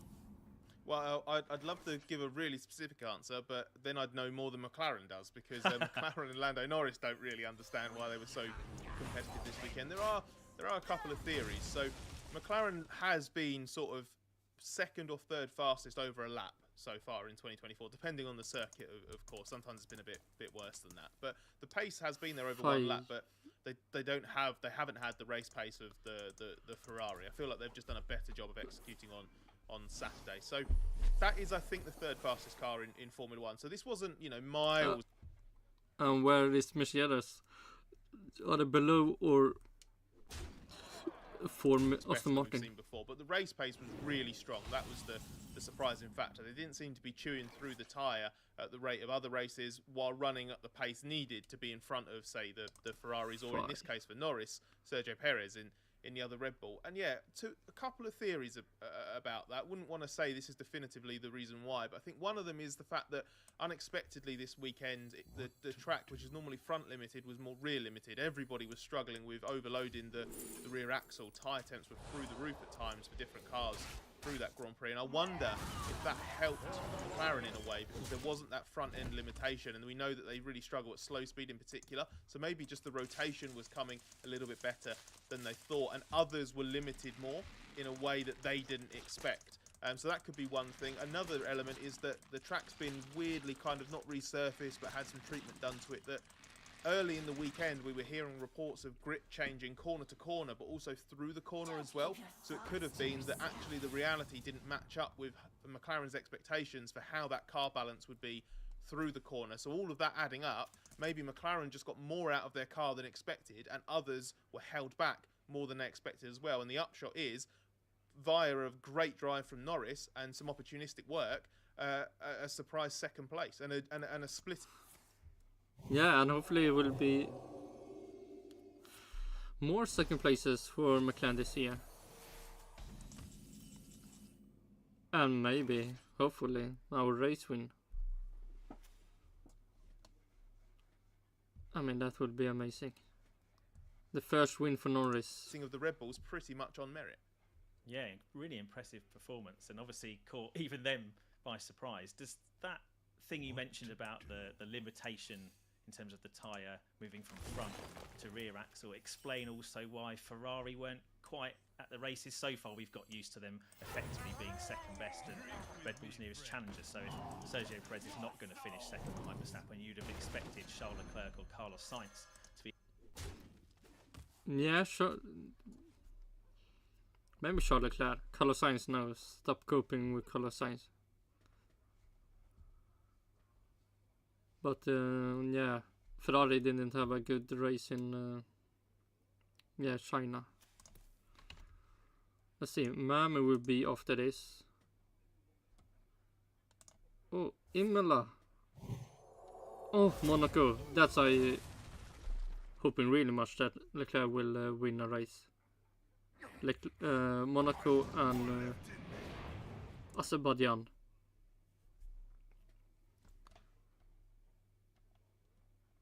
And luckily, he looked like he's starting to understand the car now. So maybe when it's time for Monaco and Azerbaijan, he will finally get some pole position and then win the race. And that will be amazing. In that place, but they weren't quite there. What was going on with Ferrari? Yeah, it could be the same problem, because I feel like mid-weekend, so we had the new sprint format for this weekend, the first sprint of 24, which meant that with the different ordering of the session, sprint quali Friday afternoon and the sprint race Saturday morning, and then qualifying for the main race on Saturday afternoon, we had a new situation where Parc Fermé reopened for qualifying for the main race. And the suggestion was that Ferrari made some setup changes off the back of what they'd learned in the sprint to try and protect the tyres a bit more because of that change to it being rear limited. That seemed to take a bit of potency out of the car over one lap in qualifying, so they were weaker over one lap than they expected to be, started further back than they probably should have done. And then the pace after that was kind of okay, and the way that Leclerc's stint went, I feel like if he'd had track position over Norris, that race could have played out differently. Now, so they were quite evenly matched then in that case. Once they were running at their pace. I think so, but I mean, after the safety car and that run to the end, it was clear that Norris had a pace that Leclerc couldn't match.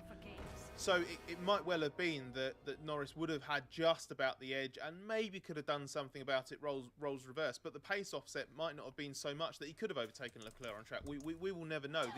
The only thing I would say is that Leclerc did seem to be able to go with Norris in what looked like eking out a very interesting one-stop, which we didn't get to see play out because of the way those safety cars interrupted the race and gave the two stoppers a free stop. It kind of shook out a little differently. I don't think Ferrari were as weak or problematic as it maybe looked on paper. It was just a bunch of circumstances meant that they sacrificed track position, and unlike in Japan, for example, they weren't able to regain that on Sunday. The McLaren was just surprisingly too quick. Hilarious irony that if the rules designed to allow teams more freedom to mess with their setups have actually helped Ferrari in the end make their race worse. It sounds like they would have been better off just leaving the car alone. So maybe sometimes you can have too much of a good thing. Well, the same could be said of Mercedes. Yes, Mercedes. Well, let's talk about Mercedes because, I mean, they were just not at it again, were they? An encouraging sprint race for Lewis Hamilton, obviously thanks to qualifying in the wet and qualifying out of position in the Grand Prix itself. I mean, they're struggling to be even fourth best team, never mind in that conversation for best of the rest. Man, this is so great. Mercedes just being bad. Yeah, I actually think on balance this weekend it was about what you have to expect from Mercedes in 2024. Between the two cars, they probably did about as much as you would think they would do. Obviously, Hamilton massively overachieved in sprint qualifying, took a great advantage of the wet, showed them for anyone who sort of doubts whether or not he's one got the ability or two's got the interest. When the chance was there, he did take it in the wet in qualifying, and then done in the normal qualifying, he just failed. I think in the sprint race as well did a really good job. But we know that when that car has track position, especially over a sprint race, so it's a shorter stint, it can actually run competitively in that group of cars with Ferrari, McLaren and Aston Martin. So actually Hamilton was just at the very upper end of what that car can achieve on Saturday. Then on Sunday, qualifying on Sunday, Russell was the one who got the most out of the car, but the most out of that car is sniping to beat an Aston, one of the Ferraris, one of the McLarens if they underachieve. I do think the Mercedes is fourth best, and when Hamilton sometimes this season's been guilty of chasing a bit of a golden bullet on setup, I don't think it's the same as recent years where he has led experiments for Mercedes in terms of trying to work out where the window of the car is. I feel like this is more Hamilton led. He apologised for getting it wrong this weekend. He then obviously set himself up for an even worse race day because the changes they made when Parc Fermé opened made that car balance clearly worse, not just over one lap, but also over a race distance. So is the lesson there for Mercedes and Hamilton in particular? He just needs to kind of, well, take a chill pill, I guess, and not chase something that kind of isn't there, maybe. Yeah, I feel like the best, the most rational way of looking at there is just like don't overreach. Kind of to a point with what you have on a given weekend, accept what you have. The two lessons I would say for Mercedes are one, a reinforcement of the lesson of the first few races, which is you have to add more performance to that car. It's just not quick enough. But two, just do the best that you can with what you got at the moment, because Hamilton, when he does that, is really effective. We saw it. Yeah. So shouldn't it be always effective? Most of the weekend at Suzuka, saw it in the sprint here, but he overreached and he paid the price for that come Sunday. Now is that done? Let's go for the podcast. And then hopefully will be some Minecraft before I end this live stream. Wait, what? I'm almost out of cards. Oh, 1 hour ago they released something more. Let's see. We should do that one.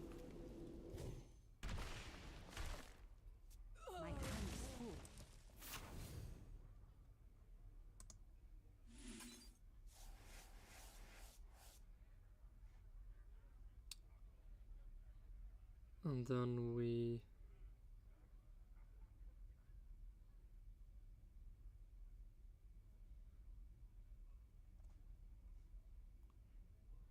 should we? No, I don't think we should waste. Time waits for no one.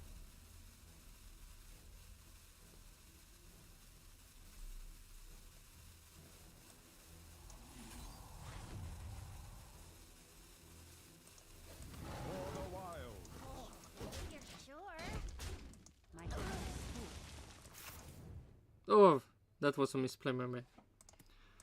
But I think man,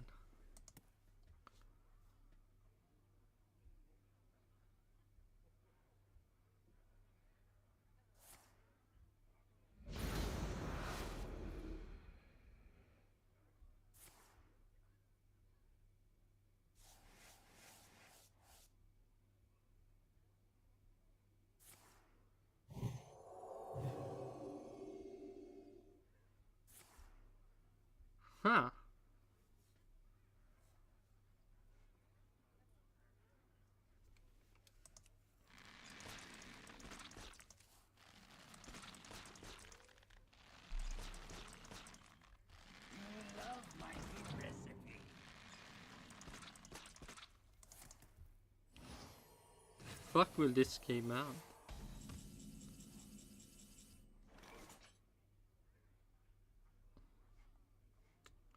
Come on.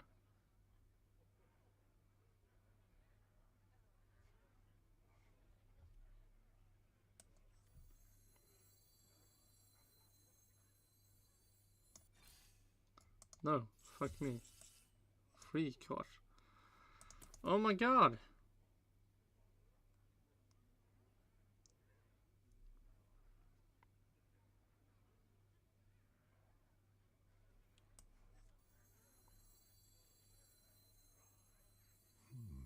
I wonder.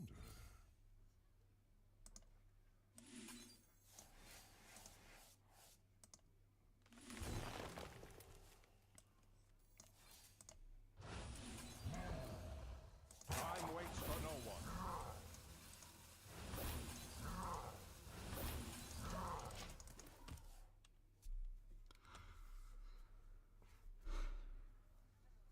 Can I win this?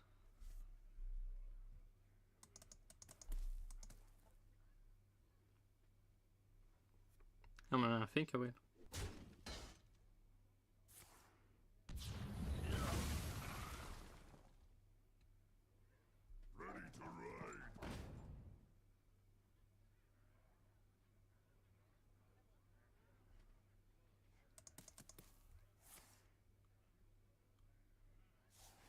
Wait, what? You already done that? I'm almost out of cards.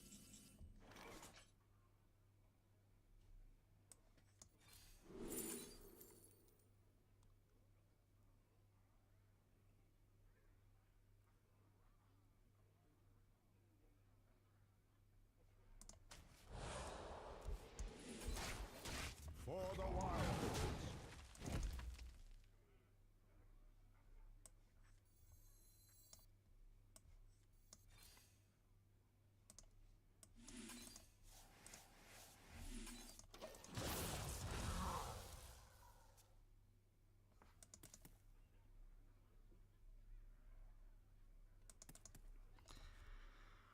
Let's see, can I win this?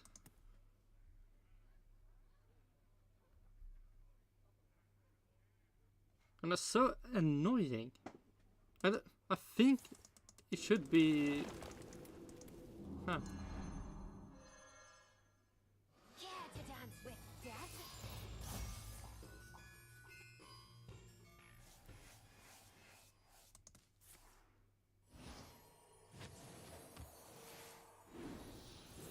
Don't keep your thoughts to yourself. Okay, sure.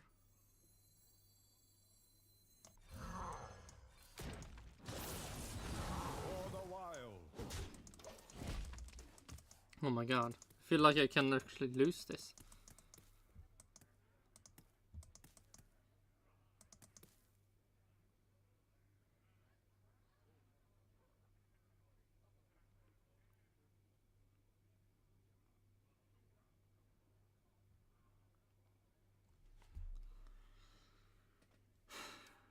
Come on. Why you keep... Why?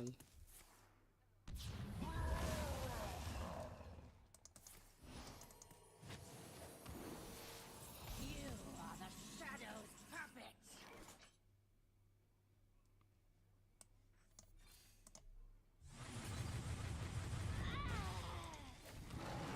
For the wilds.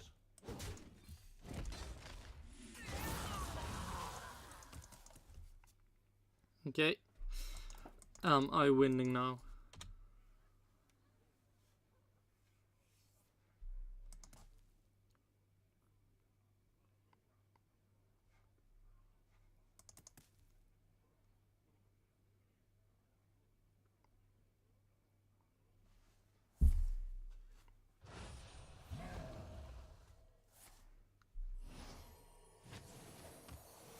I'm almost out of cards.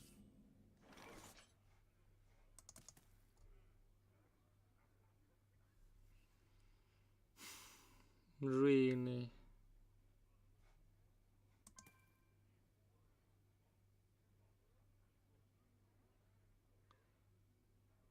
Fuck it, I wanna see. Yeah, I was right. All the fucking that card. No, fuck me.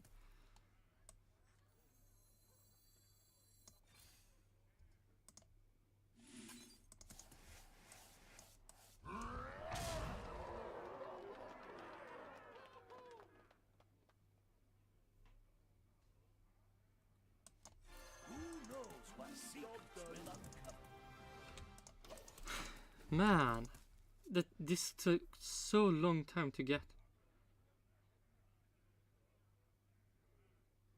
So annoying.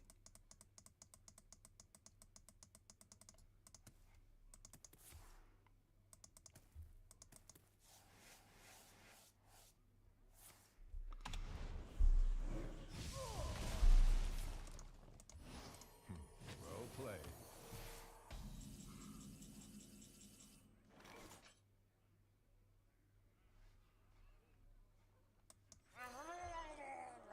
I'm out of cards.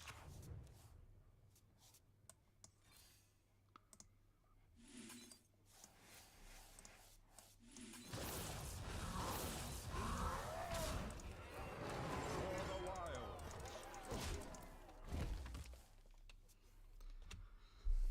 God damn it.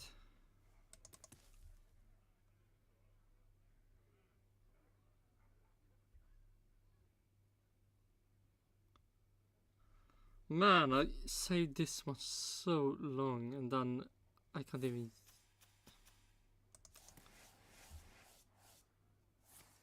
So unlucky. But why? I mean, is this really a bot or why? Brilliant. It is finished. You win. Come on, let me.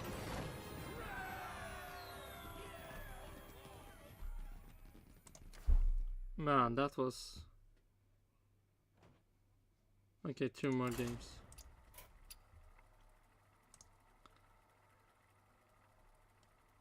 Two more. No, not 2 more games. 2 more.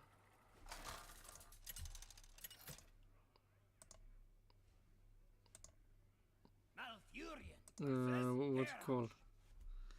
Now you're sailing on mine. 2 more spells needed to be played.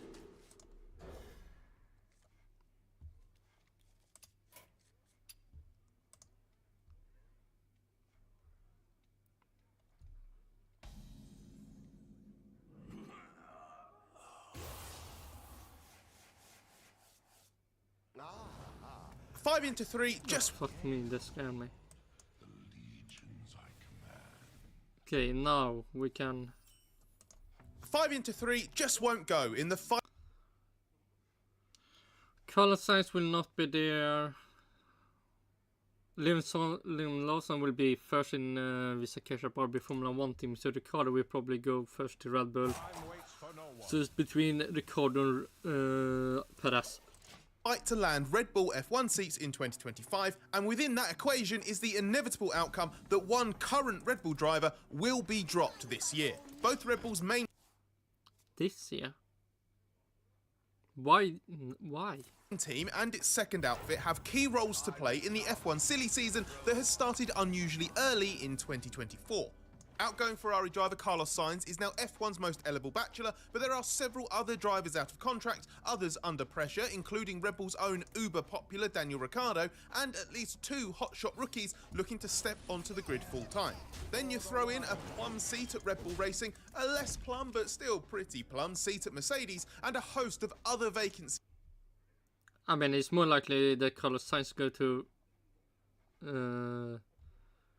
Audi or Mercedes. Including drives for the soon-to-be Audi Works team that's exciting but has an awful lot to prove.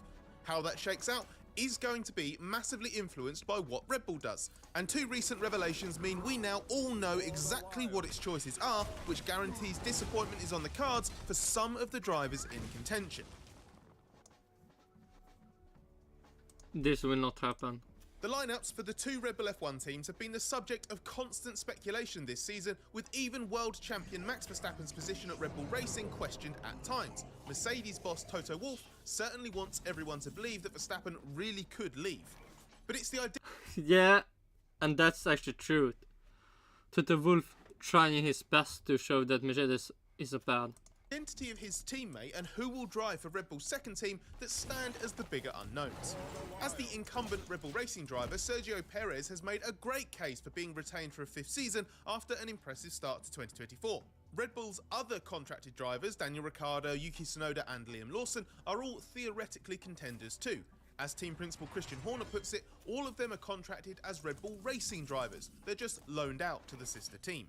But now we have the clearest indication yet that Red Bull is entertaining the idea of going outside its current pool, although not that far outside it, given it's a former Red Bull Junior and Toro Rosso driver who is of interest. Outgoing Ferrari driver Carlos Sainz has seemed on Red Bull's radar for a little while now, and it actually goes beyond that. According to Red Bull Motorsport advisor Helmut Marko, talks have already started between the 2 parties.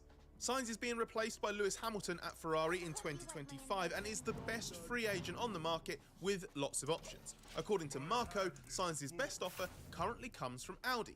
The German manufacturer... Yeah, best offer Audi, less good Mercedes. ...taking over the Sauber team ahead of its works entry to F1 in 2026, and we know it's courted Sainz for the past year. It's allegedly offering him a lucrative deal that Marko claims Red Bull cannot or will not match. Sainz would be an excellent recruit for Red Bull, given he's proven himself as a multiple race winner at Ferrari and performed well against Charles Leclerc, having previously compared strongly to Verstappen at Toro Rosso and Lando Norris at McLaren. And reuniting with his old Toro Rosso teammate Verstappen obviously appeals to Sainz, given Red Bull's domination. But any potential interest in recruiting Sainz needs to be judged alongside Perez making such a good case for being kept on, and this makes us doubt whether Sainz is actually a top Red Bull target or just a handy backup, all the while he's still a free agent. Maybe that was a misplay. May I have a real Italian coffee, please? What is a real? No! Go away. Time waits for no one. A natural mistake.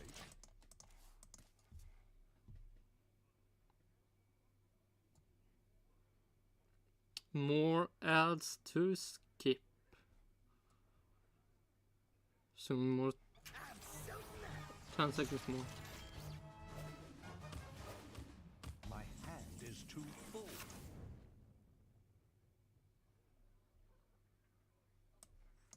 Okay, we can add it. I can see. We need to start and keep playing this game. And the crash. Let's open up Minecraft.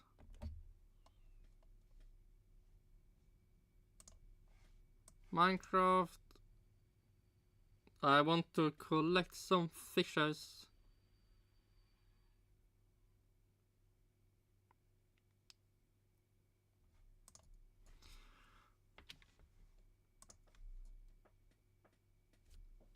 Oh shit. They had still not been played. Okay, now is that done?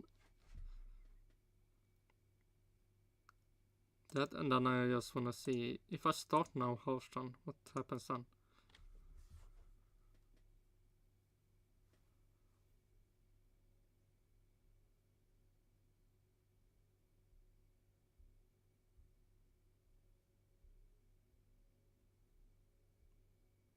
I want to make sure the quest is done. Come on in. You're gonna be excited. Also, Hearthstone crashed because I friend requested a person before.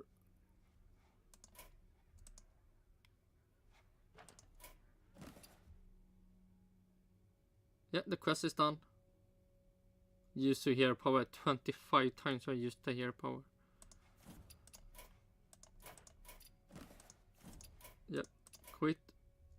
go away, Hearthstone. And let's bring up Minecraft. And the rest of the clip. With sound. Just a handy backup, all the while he's still a free agent. And like I said, he's still collecting features. Like we have this. Wait, we need to have.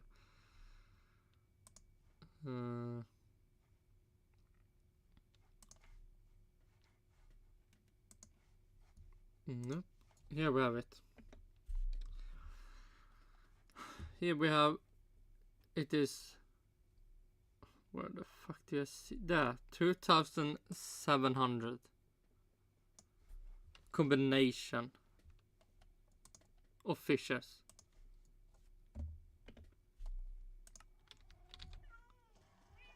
So getting this done is not close.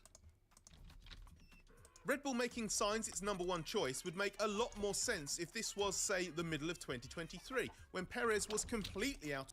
Actually, true. It is if after that season, yes. After this season. And wasting that second Red Bull more often than not. But that's not the case in 2024. Perez is statistically worse off than 12 months ago when he won 2 of the first 5 races and was pushing the narrative that he saw himself as a championship challenger. There are definitely factors in his favour now though. He's been very consistent apart from ironically in Australia where Verstappen's problem did open the door to a victory. Being beaten by Lando Norris in China was disappointing, as was a clear deficit to Verstappen all weekend, but the final result was also clearly influenced by mid-race safety cars. Most encouraging for Red Bull is that Perez's qualifying form has been much more convincing than it was for most of 2023. True. He stuck it on the front row alongside Verstappen at the last 2 events, been 3rd fastest on 2 other occasions, and his worst qualifying performance is 5th in Bahrain. As while a grid penalty meant he started 6th in Melbourne, he was actually 3rd fastest there. Perez hasn't been particularly outstanding and arguably not even any better than his peaks have always been at Red Bull, but as a run of races, this has been a more assured, more convincing start, and Marco says this is clearly his best season. So why the fuck will they remove Perez then and take Carlos Sainz for the team yet? Marco even went as far as calling him certainly the best option for 2025 if these performances continue. So hang on, why is Sainz even in the picture then? Yeah, I wondered that. Who got that idea? Can't be fucking and why, from when Red Bull. Perez said he expected to have his future sorted and announced soon, did Horner turn around and clarify that Red Bull's in no hurry and would fix things later in the year? Well, the simple Yeah, why make stuff fast when answer it is can that be Red slow? Bull's probably just playing games and will basically string Perez along to try to keep him on it. Last year, Perez faded quite quickly after his bright start, seemingly getting caught up in the idea of fighting Verstappen for the title. Horner and Marco keep making little jokes about Perez doing so well because he's out of contract, and we think those comments are at least semi-serious. Maybe Red Bull thinks that it made a mistake tying Perez down to not just a new contract early in 2022, but a 2-year one at that, and this time it's happy to hold out to keep Perez's motivation in check and make sure his focus... So they more or less want to keep him doing good. So why would you wanna not have a driver when you think he's doing good? Focus doesn't stray either. Let's assume it really is Perez versus Sainz to be Verstappen's teammate. That It isn't. It's not even close. means Ricciardo's out of the running, and when we asked Horner if that was the case in China, he didn't offer the most convincing argument that Ricciardo isn't. He's failed to score a point at all, was out-qualified by Tsunoda in the first 4 races, and Tsunoda has scored 7 points and finished in the top 10 twice. Being second best to Tsunoda, repeatedly raising concerns about whether there might be a hidden problem with his car, and showing the occasional sign of complete bafflement about why he's been slow, had rapidly warped the Ricciardo narrative. It was no longer, is he a threat to Perez? It had become, could Ricciardo lose his own RB seat? And could he even lose it during the season? There's been speculation that Ricciardo's had some kind of ultimatum to improve by the Miami Grand Prix, the next race after China, or be replaced by Lawson. Marco said it would be exciting to see Red Bull's reserve driver Lawson on the grid this year to let it have an even clearer picture about what to do with its drivers, while also putting pressure on Ricciardo to up his game. We understand no demand has been made to Ricciardo or his team to improve by race X or you're out, nor has it even been indicated to him that a mid-season axing could happen at all. But it is entirely possible that the drivers end up as pawns in a wider power struggle within Red Bull. Marco's a big fan of Lawson, whereas Ricciardo's return to the Red Bull fold and then getting back on the grid last year was driven more by Horner.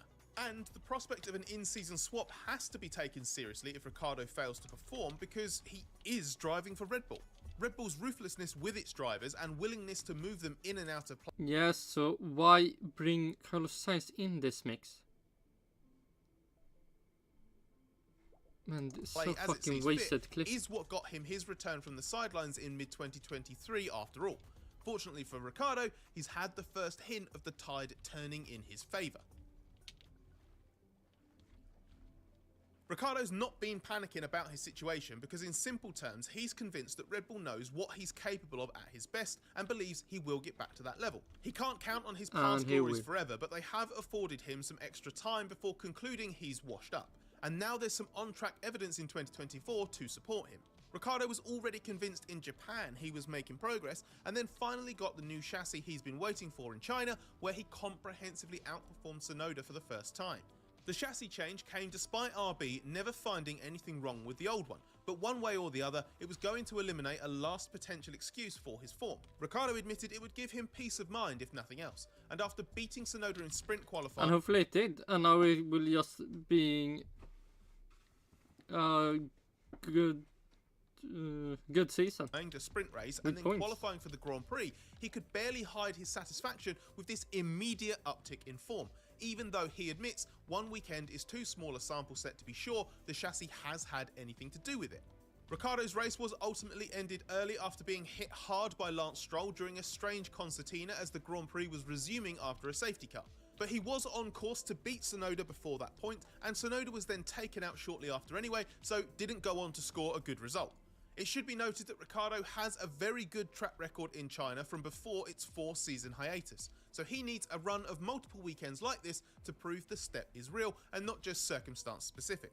But it will have reinforced Ricciardo's confidence that he can take back control of his narrative longer term. That probably won't put him in the Red Bull racing frame again unless Perez's form nosedives and Sainz goes somewhere else, but it would massively boost Ricciardo's chances of at least staying on the grid. As is now established, Lawson is clearly Ricciardo's biggest threat short-term and beyond. Marco's effectively confirmed a long-held suspicion in F1 that Red Bull promised Lawson a 2025 race seat after parking him as a reserve this year. Lawson performed strongly as Ricciardo's substitute for 5 races last season when Ricciardo injured his hand on only the 3rd weekend of his F1 comeback. In the end, Red Bull kept Ricciardo and Tsunoda in the second team and parked Lawson as reserve, basically just kicking the can down the road a few months. But someone is going to have to be more permanently dropped eventually. Even if Red Bull does not pursue Sainz any further. So I still don't understand why bring Carlos Sainz in the mix. You have already one extra driver. Why bring one more? For the senior team, and Perez stays there. At the very least, it has to choose between its other team's drivers sooner or later. On early 2024 form, Tsunoda would surely have to be kept on at RB, presumably leaving it a straight choice between Ricciardo and Lawson for the other seat, whether that be for this year or next. But if Ricciardo's China form is the start of something sustainable, then that changes the picture again. The bottom line is that Red Bull's most extreme outcome in the driver market is that Perez gets pushed out, Sainz comes in, and one of What the fuck? Why? If Perez gets pushed out, why not bring someone else? Ricciardo or Tsunoda gets flicked for Lawson as well. Or you don't bring in Carlos Sainz because you do have no money wasted, no money interest to bring him on. So you just have a Liam Lawson problem. Who will Liam Lawson be? Theoretically, it could all stay the same with no What seat will Liam Lawson get? Change to the driver lineups, but even that means snubbing Lawson, costing Red Bull a young driver it rates, and undermining its junior program yet again. And whatever happens, so fuck this stuff with bringing Carlos Sainz on. Like, why that talk? So fucking weird. It feels like Red Bull will just be left facing another driver quandary in 12 months' time anyway. Or not. Oh shit, that was so wasted. Man, their stuff... Man, no, fuck me.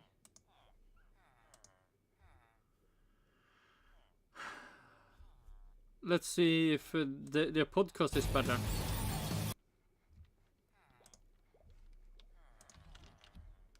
Man, I want to get some fishes. I want to get... I'm not 3,700 fishes I need to collect. Man, that's so many. That's depressingly many.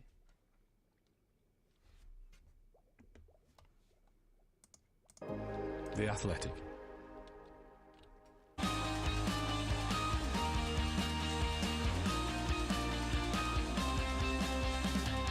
New fish for the collection. The race is on, and Max Verstappen had his victory in the Chinese Grand Prix to his... Oh my god, it's 2 more fishes. Light blue, purple, light grey, red. Flopper and stripy.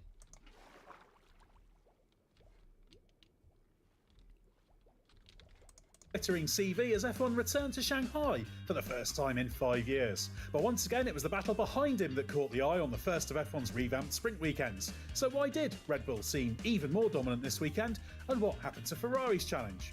I'm Ed Straw, and joining us to tell all are Scott Mitchell-Malm and Mark Hughes. Well, Scott, welcome. How did you enjoy F1's return to China? Can I answer that question honestly? Yes. I enjoyed it a lot more for not being there. I find it like I really didn't. I had absolutely no problem with being at the track and experiencing. Well, I say Shanghai. It's sort of outside Shanghai. The one time I did this race in 18, I did Beijing Formula E a few years before that, which was also very interesting. But the reason I say it is because it's an awful lot less convenient working this race on site. It's a lot more restrictive, shall we say. It's a lot more hassle. As for actually just the race being back itself, I hadn't realised I'd quite missed this circuit and this race. It's actually it's quite good. It's dynamic. It has elements from the track itself and the challenges that help increase the opportunity to spice things up. I always say this about Baku as well. As long as the track invites the kind of conditions that can create safety cars or unpredictability, I'm fine with those variables coming into play, because it just feels somehow a bit less artificial when it kind of crops up, because it's kind of just what the track and the area produce. So I like that. But you were there on site, Ed. Can you verify on behalf of the listeners I am not being needlessly unfair on China or working in Shanghai? Was it a bit difficult this weekend? It is very awkward. There are things to like about it, and it was great to see. This was the most kind of enthusiastic and engaged and convincing fan base I've ever seen at this race.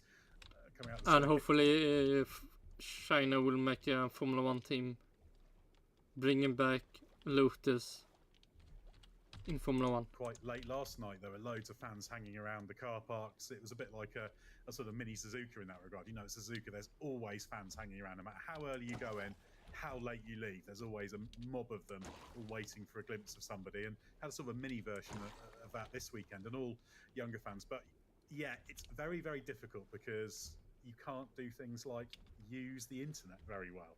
So all the tools you take for granted are gone. I was deprived of all sorts of timing and that kind of thing. So actually the flow of information I had this weekend was significantly worse than for those just watching at home. So a bit awkward, but that's there are nice. Good things about being here. And I do agree with your point about the circuit. I almost feel, Mark, that it's a case of absence makes the heart grow fonder, hasn't it? Because we've come back to China. Maybe should we do so in that port in China? You can actually use internet and less in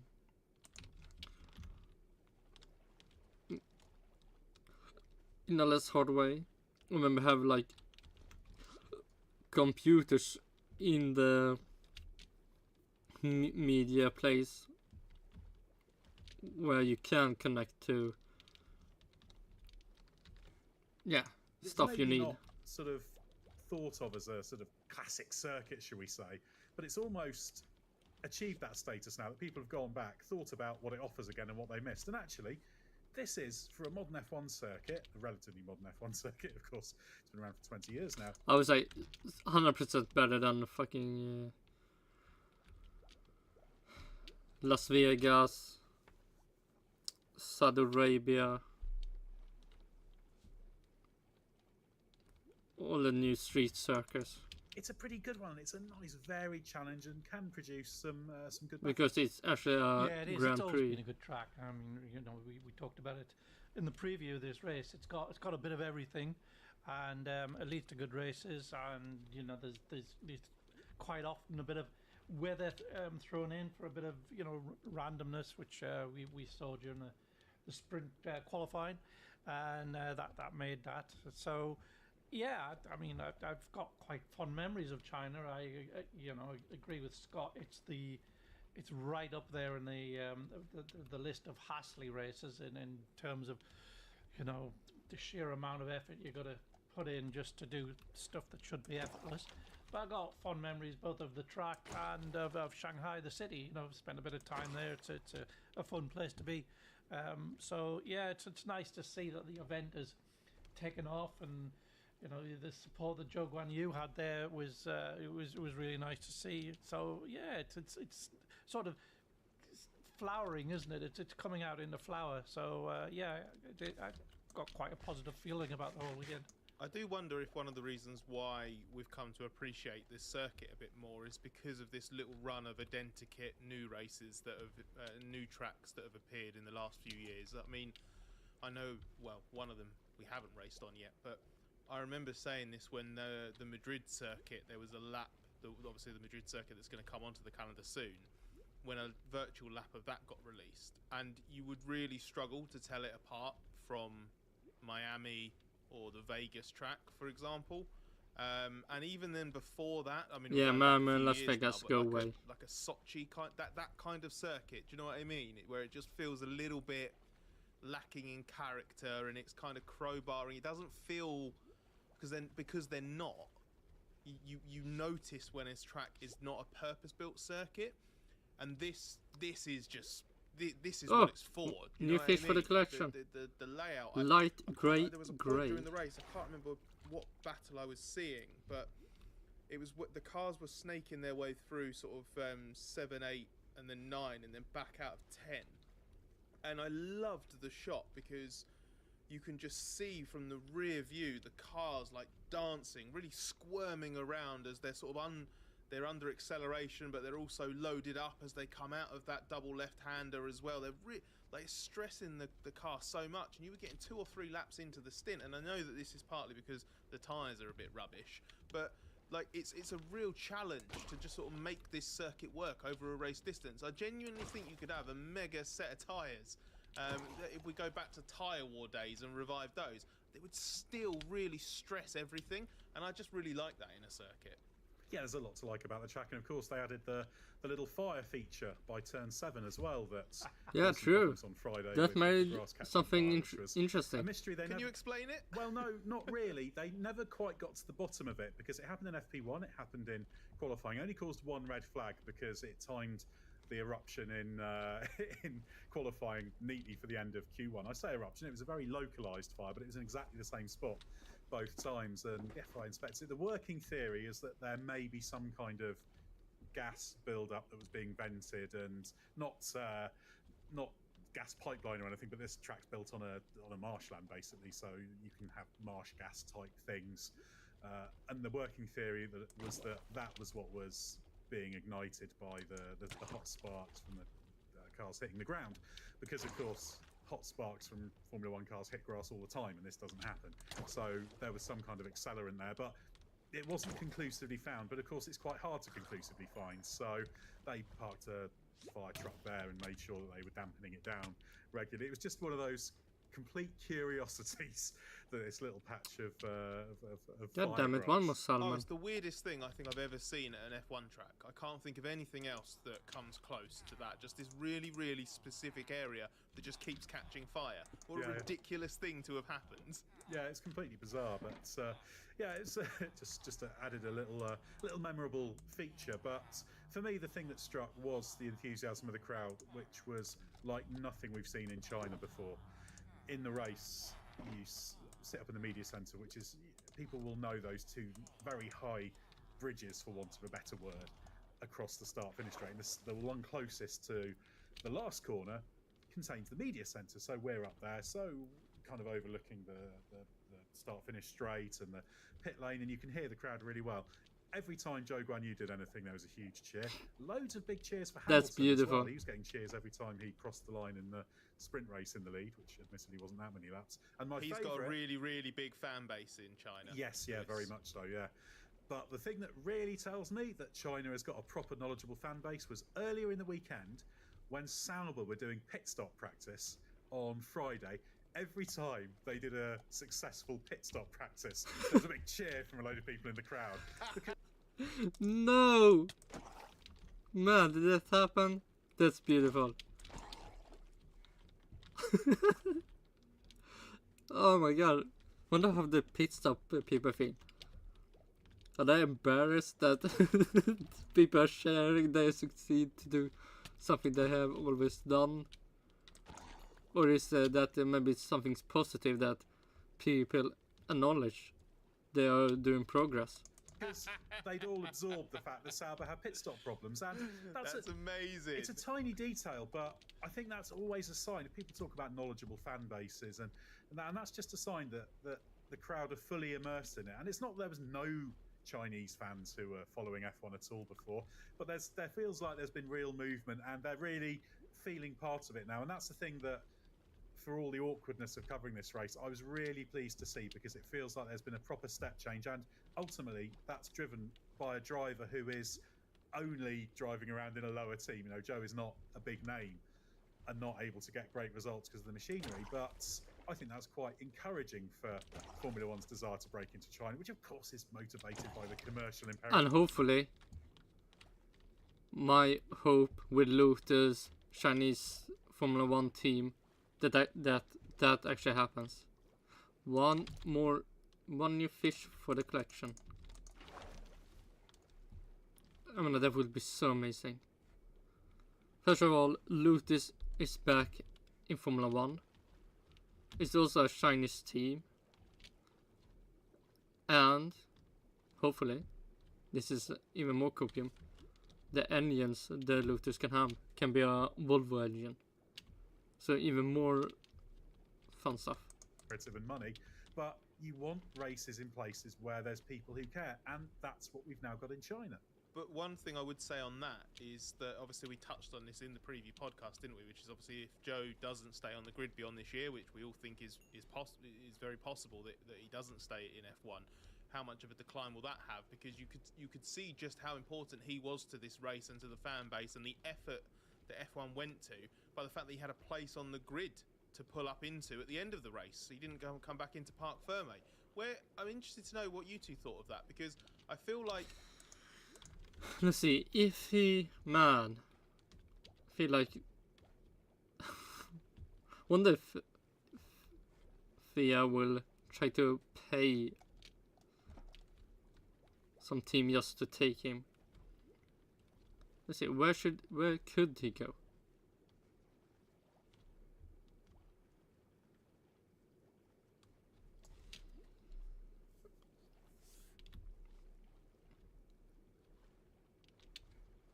Let's see. Is it Haas, Williams?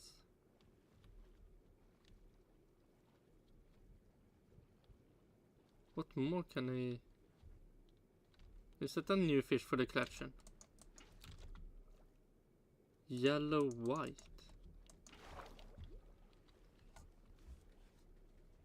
Oh my god. What do we have? What teams do we have?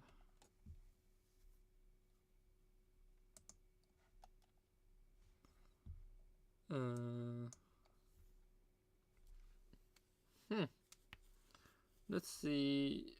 Where could he go?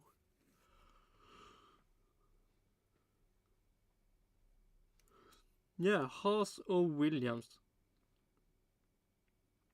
If Alpine doesn't become better, maybe even that could be a place for him.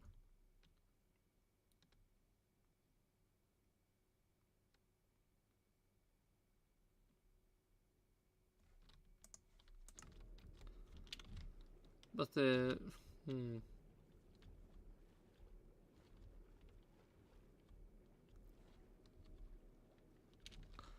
I really want him to stay in Formula One. Kind of thing, because one, it can come across a little bit as pandering to the audience, and two, it can unfairly or unnecessarily kind of give prominence to a driver that hasn't really achieved anything. But because I mean, Lance Stroll, hopefully he leaves, so this was so significant, you the first can Chinese stay. driver to race in a Chinese Grand Prix. I just thought it was quite nice. I don't think I want to see it every year. But what did you two think?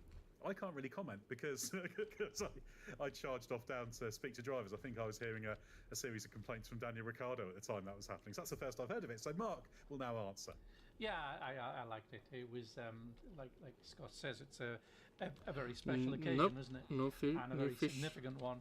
So I don't think there's anything wrong to pandering to the crowd in that. That looked like a new fish for the collection. I think it was a nice little thank you to them for for coming and light blue magenta in the sport, following of the sport.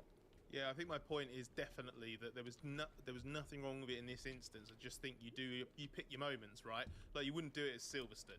I don't think you could have Hamilton, Russell, and Norris come round and Albon could maybe like half park his car on the track and half in the garage. But you just wouldn't do it there, would you? Because the British Grand Prix it's so well established. The British drivers are so well established. The support, there's nothing.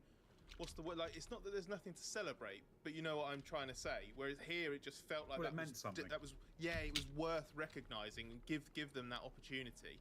Yes. Yeah, and Joe himself said he was feeling the pressure this weekend that China was really expecting, and it was a big event for him. So it's good that he was able to have a little bit of a moment, and he had some moments of promise over the weekend. But of course, qualifying poorly, the mistake he made in Q1 meant that he wasn't really a factor in the Grand Prix itself. Well, let's get to the race, Mark, because this was another straightforward weekend for Max Verstappen, with perhaps the only infinitesimal stumble, only qualifying fourth for the sprint. But how did the Grand Prix itself play out? Yeah, I mean, it's the Verstappen dominance was probably the biggest we've seen so far this year, and he was even on a slightly disadvantageous strategy in that he built up that big lead, and then the safety car came and wiped it out.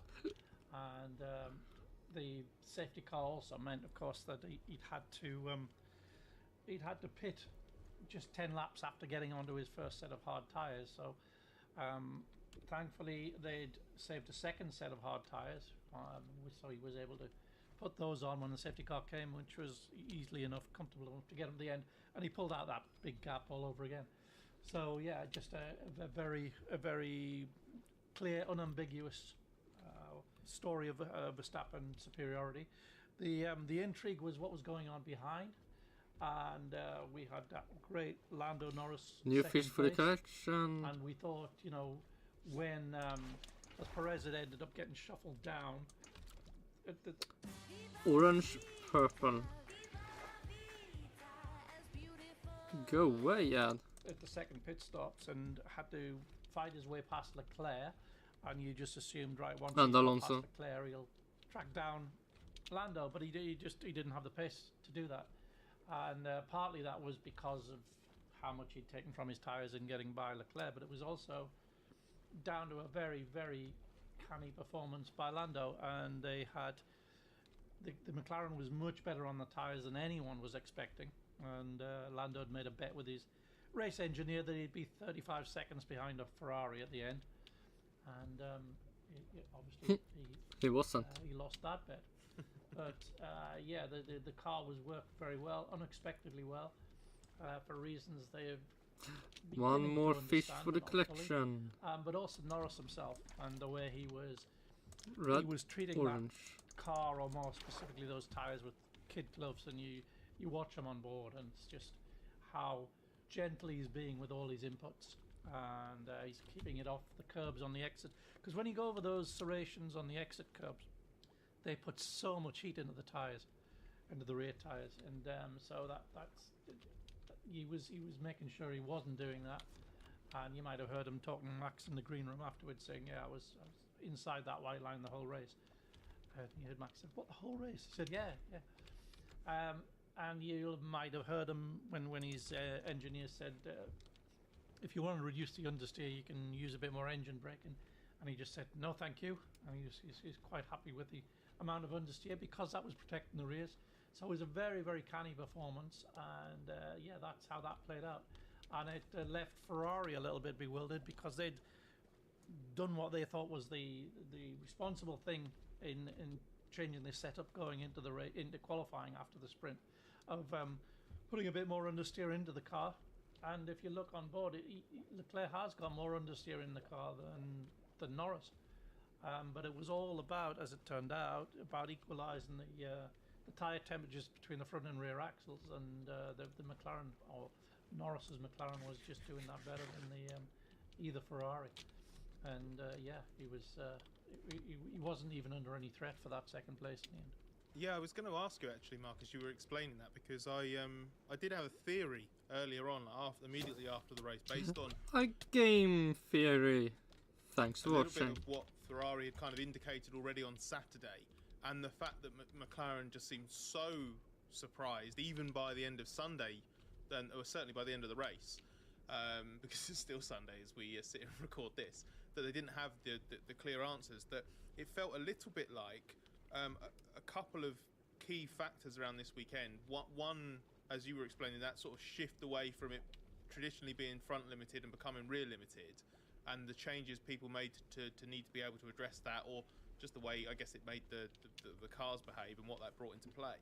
And then also something that was talked about very early in the weekend, which was the possibility for the grip to change, not just round the lap, but in corner, because of however they treated the surface. And it just felt to me like this combination raised the ceiling of what the McLaren was capable of, so it was above where McLaren expected the car to be, but it also maybe brought a couple of others back, because that Ferrari that's the first time, correct me if I'm wrong, that the McLaren has just been quicker than the Ferrari on a Sunday. Yeah. So it felt like a little bit like the scales kind of tipped slightly in each direction. Yeah. This season, or what do you mean? That little fulcrum, and I'm sure that strange surface coating must have had something to do with it. But it's not as simple as that, because the McLaren had a lot of rear deg in the sprint race, which was only 19 laps or whatever, and that's why Norris was so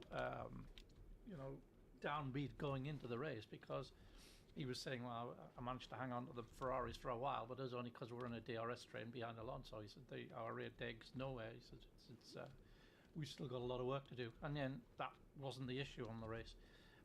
So yeah, the conditions had changed a little bit. No. It was a bit cooler. The wind had died down. All those things probably have an influence, but it's just the specific way it changed the tire challenge. It's these things balance. New on fish very for the delicate collection. points, and Green, purple. Just the wrong side of it, and you'll see quite a spectacular swing, and I think that's what we're looking at. Scott, the other team that was a factor, certainly in the sprints near the front, and a little bit less near the front in the Grand Prix itself, was Mercedes. Ultimately, some decent results. Lewis Hamilton was second in the sprint, George Russell sixth. Decent results. Yeah, the future of Mercedes. It was very much that's a weekend a decent. of two halves for Hamilton in particular, wasn't it? It was. I think the car that they had for the sprint was quite different to the car that they ended up having for qualifying and the race. Similar in, I guess, principle to what Mark was explaining with pretty much what every team had to battle with, which was kind of learning as they went through the weekend. Oh my gosh, so and then many what zombies. they experienced during the sprint, having had that wet end to sprint qualifying, which slightly jumbled the order, kind of indicated that certain changes needed to be made, because neither Mercedes driver was happy with the balance on the Saturday. Lewis had done a great job with his sprint quali performance in the wet at the end to get that track position, and then drove extremely well in the sprint race. So what Lewis did in the sprint, I actually think was just at the very, very, very top end of what we can expect from that Mercedes in a good moment, which is that if it has track position, I think it can race very competitively over a stint with the Mercedes, the McLarens, Ferraris, and Aston Martins. So yes, the result there was an overachievement, but the sort of the principles behind it were kind of sound, really, based on what we've seen so far. But then they make their changes, and I get the impression, and I've reviewed too, please correct me if I'm wrong on this, I get the impression that there were changes on both cars, but more on Lewis's and more significant, substantial changes on Lewis's, and it was at his behest rather than a case of in 22, for example, where the team's doing slightly strange experiments to get the car in a better window, and Lewis is the experienced driver, so he does it. Lewis wanted to do a certain, take the car in a certain direction, try and magically get it into the window where it actually works better, and took it the other way. Yeah, is it that the most beautiful thing ever? Trying to make the car better, it becomes worse. Russell then ended up bang in the middle of where Mercedes kind of is on a normal weekend, which is sniping at picking off a McLaren. Oh shit. How many points is it between driver standings? George Russell have 14 more points than Lewis Hamilton.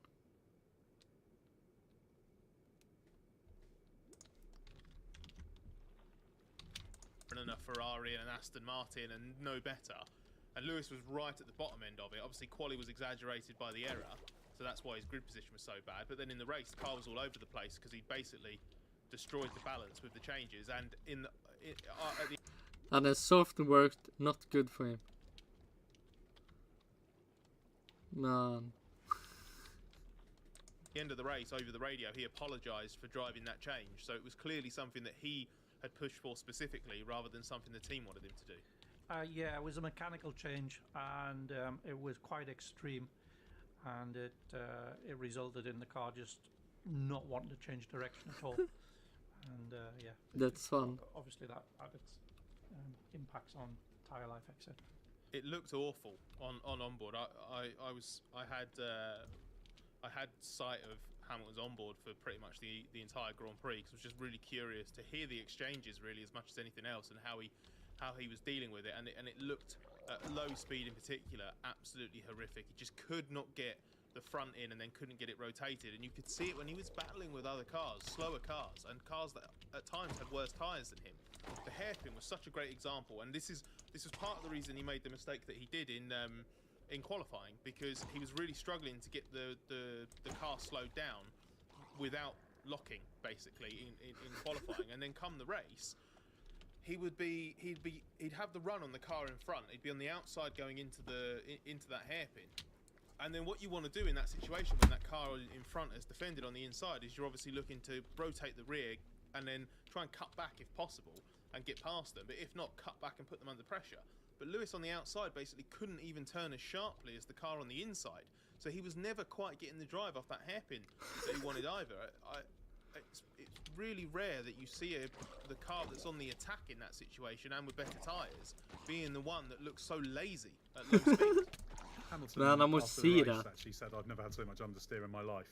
So I can imagine. I can see why. Yeah, that was clearly troubling him. And of course, we had the usual chat with Toto Wolff, the team principal, after the race, and he was trying to be positive about while they've got quite a long way to go, can just add performance, and they struggle a bit to get No, what's low the speed and high fish speed here? performance. And he said, well, we understand both of those, we just had to connect them up, which you may sound very easy, but it's pretty much the fundamental challenge of these regulations. So yeah, I think it hasn't revealed a huge amount about Mercedes, but the point you made about New the sprint fish for the race, that collection. it shows how much you can benefit from in that battle where it's quite marginal, particularly when you've got a car like the Mercedes that tends to Red race a little and bit better blue. than it qualifies. Certainly that was the case for Russell.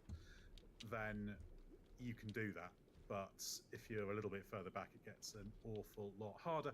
Mark, we should briefly talk about the fact this was the first modified sprint weekend. How was the new format for you? Did it seem a bit more logical? Yes. Yeah, I liked it. New fish for the I liked collection. especially the Orange line. the ability to be able to change the car in between the sprint and qualifying for the Grand Prix. It really did sort of add something to it. We saw completely different patterns on different days, although that was partly driven by the weather, but it was also thanks to the changes that they were able to make. It mixed. Oh, Mixed new it up. It fish for the made collection. Saturday not feel disconnected from the rest of the weekend. And yeah, I liked it. I thought it was good. It was an improvement. Yeah, certainly improvement. I think there's still a lot more they could do with the sprints, but it was better than last year, and the teams drivers seemed relatively happy with it. Carlos Sainz complained a little bit about the fact you had to go straight from that race mode into qualifying mode in a few hours on the Saturday, but that's just the nature of the beast, I guess. One of the other things that Sainz mentioned about this was that the nature of a schedule like this is super intense, and the reason he brought it up, I think, was because he was talking about it in the context of whether he'd had chance to speak to Leclerc and clear the air after their run-in during the sprint race. And did the two of you notice that that Sainz and Leclerc had said different things about that on Saturday? Leclerc said that they'd spoken and it was all sorted, and Sainz said that they hadn't had chance to speak. Yeah, that was a good clash of good. I mean, speaking, you two, or did they speak in a team meeting? That's a two different thing.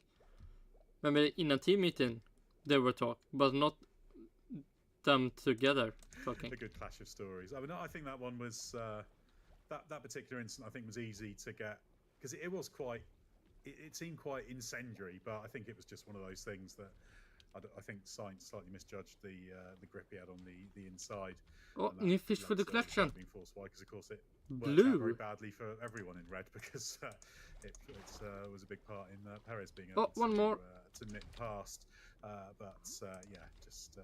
Drivers getting used to it. Lando Norris was asked about it. He just said, "Oh, I'm not particularly fussed. I'll just get in the car when they tell me to and drive. And this is for the fans." So, plenty of drivers found it much of a muchness. Right, well, Scott, let's get on to the first restart because there was a mishap when Lance Stroll rear-ended Daniel Ricciardo's RB. I know we're meant to technically call it a V car, but if you're going to abbreviate that team, Visa Cash App RB Formula 1 team. Card, even though they have abbreviated their own team. Well, not abbreviated, their own team name is RB. I'm not abbreviating RB to V car. Sorry. Anyway, Ransover. It's not an abbreviation. I'll get back to the matter at hand now. It's 2.5 times as long. Exactly. It's just a nonsense. But anyway, I'll get back to the question because then, of course, Ricciardo got rear-ended. He also clipped the rear of Oscar Piastri's McLaren, actually, and did a little bit of damage to the diffuser there as well. Stroll got a penalty for that. He was unapologetic. Daniel Ricciardo was not happy. But what did you make of the incident and the fallout? I thought it was very careless from Stroll. I initially had a little bit of sympathy for him because I thought it was a classic concertina effect, and I thought that it always gets worse the further down the train you are in that situation. But this wasn't that case at all. I think that's what Stroll and Aston Martin are trying to claim happened, but it wasn't like that. The gap was, there was a big enough gap between him and Ricciardo to be able to react to it. True. The 3 cars in front were close together and were able to react to it. And I actually agree with Ricciardo's assessment that it looks like Stroll's looking to the apex, which is understandable in a way because that is what drivers do in normal racing situations. But this wasn't a normal racing situation in that the race was restarting but hadn't restarted. And as Ricciardo pointed out, you don't know in that situation 100% whether you're going at that point because you don't know what Verstappen's done at the front. that he might not go until the final corner or until after the hairpin or whatever. So Stroll just, I think, got a bit careless, didn't pay enough attention to the situation. And I think, not to say that I have done this, but I think anyone who has ever been checking their phone while in a traffic jam on the motorway or on the roads and then looks up to suddenly see some brake lights ahead, they will probably have an idea of how Stroll felt in that situation. And the thing is, it can catch you out, that sort of concertina effect in safety car restarts. I remember when I did a race at Castle Queen when I was probably not doing very well, so I was probably well down the order, and you get that sort of stop go effect, and didn't hit anyone, but you sometimes get slightly caught out by it. But yeah, at this level, you know that's going to happen, and I was quite amused by the yellow-white, because the interesting thing was Ricciardo was not happy with what Stroll had said over the radio about it. Now, you might be able to help me here, Scott, because although I spoke to Ricciardo after, and he people were seeing some quite strong comments he's made, and some of them were in that, and that was because he'd been shown by, I think, Canal Plus, was it the French TV, or one of the I forget which yellow, which purple, now, yellow, white. He'd been shown the footage and what Stroll had said over the radio, and he was quite angry about it, wasn't he? He was. So there is a clip of him being told. I think there's one clip of him being told that Stroll said it was his fault. But I think he did get played the actual radio or told what the radio message was, because in that conversation that you were in the mix zone, Ricciardo specifically says that Stroll called him an idiot. So he definitely heard the phrasing. He wasn't just told that Stroll was blaming him. And I will say for Lance that when he then got to you, as you will remember it, obviously you were literally there, Lance did say that he wasn't blaming Ricciardo specifically. He was saying those in front of him, and Ricciardo was just the one directly in front. And when you listen to the radio back, and people with better hearing might say I'm talking nonsense here, but I have listened to it a few times, and I can see why on the broadcast they put this idiot just braked or whatever it was that they said. But it's really hard to be sure that he doesn't say these idiots. I really am not sure it was the singular. It might have been the plural. But either way, he's counting Ricciardo as the idiot or one of the idiots. So I can see why Ricciardo was incensed, and that really did rile him up. The one thing I would add on this, we've talked a few times, haven't we, on this podcast about the sort of tendency to dish out penalties and apportion blame just seems to be bigger than ever. But I actually wondered, might be a good question for you, Mark, because I think you've sort of said a few times that sometimes you just need to accept that, racing incidents are racing incidents and happen. No. But is this one of the cases where actually, not only is a portion in blame and a penalty justified, but has Stroll got away with one by only getting 10 seconds for that? He did. A race that he was nowhere in anyway and hasn't actually had a meaningful consequence, especially as he's not holding his hands up afterwards, is he? Clearly, he's not going to learn from it, and that's what Ricciardo was saying. He's got to learn from this. Yeah, I don't like penalties. But do you like people driving in each other? Yeah, clearly was Stroll was more to blame than anyone else for it. I'm just not a fan of the there must be blame. So he did the right thing. He did nothing wrong then. Okay. The thing is, it's racing. Shit happens. Yeah, shit happens. Sometimes someone threw a Molotov and the car burns down. Shit happens. And, everybody deal with it afterwards. You're all big boys. Yeah. The car is broken. Who cares? You're a big boy. Well, Ricciardo was trying to deal with it a little bit, wasn't he? With fucking what he said about retard. Stroll. I mean, like you said, Scott, to be fair to Lance, just after Ricciardo had spoken, I did. På badplatsen finns det ett hopptorn. Är du ett chips eller popcorn? Best ad ever. Blir det bra så? Nu är det strålande tider att hemmafixa. Kom till Jula och fynda mängder av produkter till låga priser. Inget kan stoppa dig nu. Asked Lance a few questions about it, and he did make it clear he wasn't trying to blame Daniel specifically. But I didn't like the fact there was a complete sort of relinquishing of any responsibility. It's just one of those things. It happens, and it's just one of those things I like to see from a driver. if you see they Rad- realise they've made an error and they're like, yeah, I'm annoyed with that. You know, you can imagine how Ricardo would have been if he'd made that mistake and what he'd have said. He may have said something annoyed over the radio or whatever, but after he'd have been much more circumspect. But anyway, yeah. And of course, it wasn't the only penalty that an Aston Martin driver had, Mark, because we had that Alonso sprint race penalty for the barging with Carlos Sainz. That one was quite an odd one, wasn't it? Because that was, in traditional terms, which Green light, blue and green light. Runnings racing, really, isn't it? But it seems that fallen foul of the way that the overtaking guidelines are laid out. Yeah, I mean, it was a lead dive down the inside, and then Carlos purple, yellow, purple, red. Through, and yeah, I didn't think that was a penalty, and I think the one incident. Okay, let's see what we have more. Which I think Dasher, did we have a Dasher? Was Kevin Magnussen's on Yuki Tsunoda in the race. Yeah, did he even get anything for that? He must have. Today, and that Red. you know, he's alongside. He's got his front wheel inside Tsunoda's rear wheel, and there we have he a knows what's going to happen if he doesn't get out of the way. He doesn't get out of the way, and then sure enough, Tsunoda's wheel snags him, and then that's him out.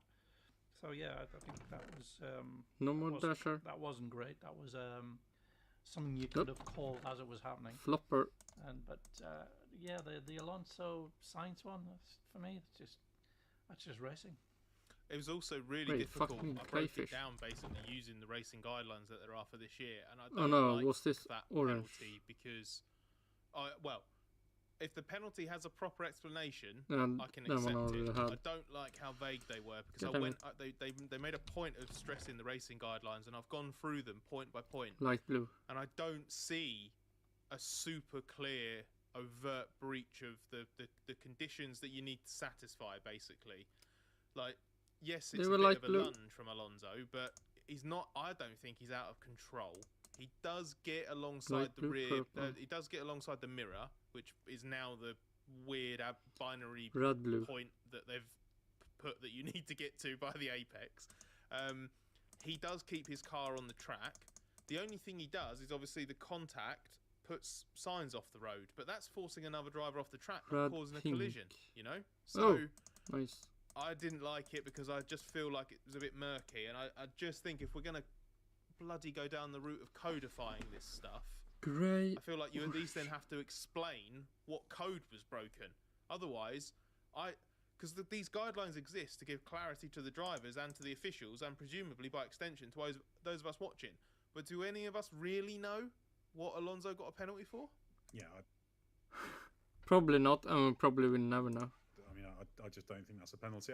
You can certainly say it was a slightly purple, overly aggressive move grey, in terms of grey, the probability of the outcome, etc. So just from a pure, was it the percentage play racecraft-wise, you can criticise someone or question them, but that's not what you get a penalty for. Well, yeah, fuck me. How many do I have now? 1, 2, 3, 4, 5, 6, 7, 8, 9, 10, 11, 12, 13, 14, 15, 16, 17, 20, 21, 22, 23.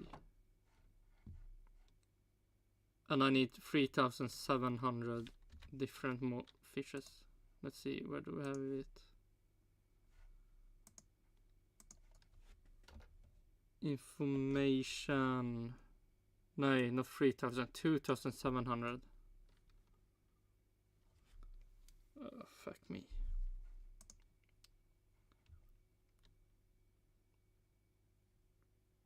That's many fishes. I need to collect more. The fuck did I say 24? Who cares? 1, 2, 3, 4, 24, 25, 26, 27. Oh my god, this will be so boring. Let's see, we do some fast math. 24, 48, 72, 96, 120, 144, 168, 180, 192,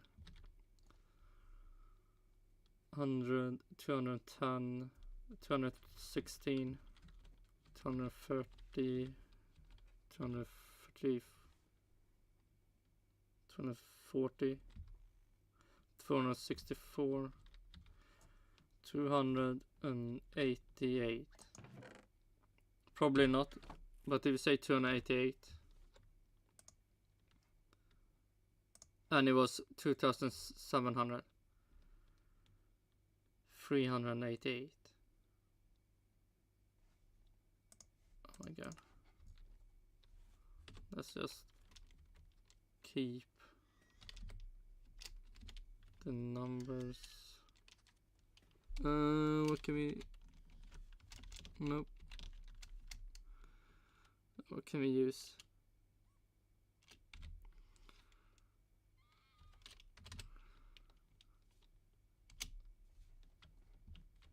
Oh no, man. Fuck me, so many more fish I need to collect. Where were we? Flopper. Already done that. Yeah, time for the glitter. So yeah, I don't really like that. And red, purple. I'm convinced that a lot of it lies just in, as I've said many times before, you try and codify with simple terms and guidelines dynamic situations that can never describe all the possible scenarios, and you just box in stewards quite often on that kind of thing. So yeah, a little bit frustrating. And of course, Alonso came through to 7th in the Grand Prix. We should mention he had the fastest lap as well because he had that relatively late stop and charge, so he could have finished light a grey, little bit higher, probably certainly ahead of George light Russell, grey, so maybe 6th. Light grey, grey. Safety car played out a little bit differently for him. Mark, we'll come back to Ricciardo now because he had his new chassis this weekend. Yeah, and he did somewhat good, and hopefully he will continue that.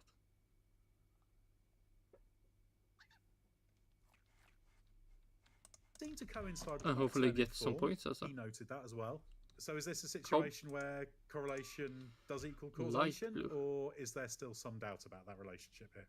I think there's still some doubt, but we'll see it play out over the next few races. But the light grey, the comparison with his teammate completely falls down, though. Because, Yuki Tsunoda was nowhere near the pace, having been regular in Q3 in the season up to date. So something was clearly gone wrong there. So we don't have a good baseline performance now.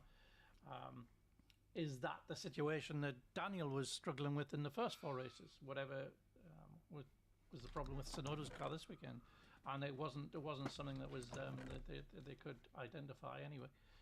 Nope. But it can be the start of a great season now. So yeah, interesting. I mean, Snooper, the white, light time blue. In sprint race Q2, so the last dry session in the sprint qualifying, that's the closest to the fastest time in percentage terms. And they were white. RB has been all season, so that's an encouraging sign for Daniel. White, light grey, white, light blue. Yeah, it's all. We haven't got a big enough sample yet. Is the answer to that question, I think. And to be fair, that's exactly what Ricciardo said. Speaking after qualifying, he said, "Yeah, it feels better, and it feels like it might be, but I don't have a specific reason still with the old chassis why it might have been problematic." But what he did say is if this carries on for 4 or 5 races, as it's happened this weekend so far, then I think we can probably say something like that. So that's what he's hoping is the case. So certainly a positive weekend for him, even though he wasn't able to convert that reasonable grid position into a run at the points in the race. And the main thing for him is that regardless of whether it definitely was or wasn't, whether it was or wasn't the chassis, he's not wondering about it anymore. They've made the change. Yeah. And he's doing it. That he made a. No need to care about that now. Just driving. But after now the crash with Lance Stroll, maybe we'll start thinking, man, I'm bad now again. Is it broken already? Do we really need to change it again? The point of saying it was for peace of mind as much as anything else. So it's just something that the correlation will come with more evidence, right? But they were light grey. he kind of doesn't need to worry about that. He can park now what's happened in the first few races and just get on with things. Yeah, Hopefully. Be very, very important. Now, Light Haas, grey, they expect red, to be stronger in light grey, China than purple. high-speed Suzuka. Nico Hülkenberg made Q3 and a point for 10th, and crucially that followed the introduction of an upgrade Brown. package. So is this the start of Haas proving it can Brown, sustain light this form, blue. do you think? I think it was encouraging, Oh, definitely. brown. The way that Haas has started the season was nice and methodical. Seemed to be rooted not only in a good understanding of the car and a diligent approach in testing, but also just some solid development work over the winter, carrying on from where they ended. Man, I've done really bad with this. Placing them in an order. Fuck me. Grey, brown, grey, Last year and cyan. actually applying the lessons properly. Green, Basically, purple. a kind of classic Haas start to the season, you know, where they actually just tick a load of Ooh, very good... purple, they green. tick a load of boxes very well, do a load of very good work, and then they, pick off a bit of low-hanging fruit when some bigger rivals slip up.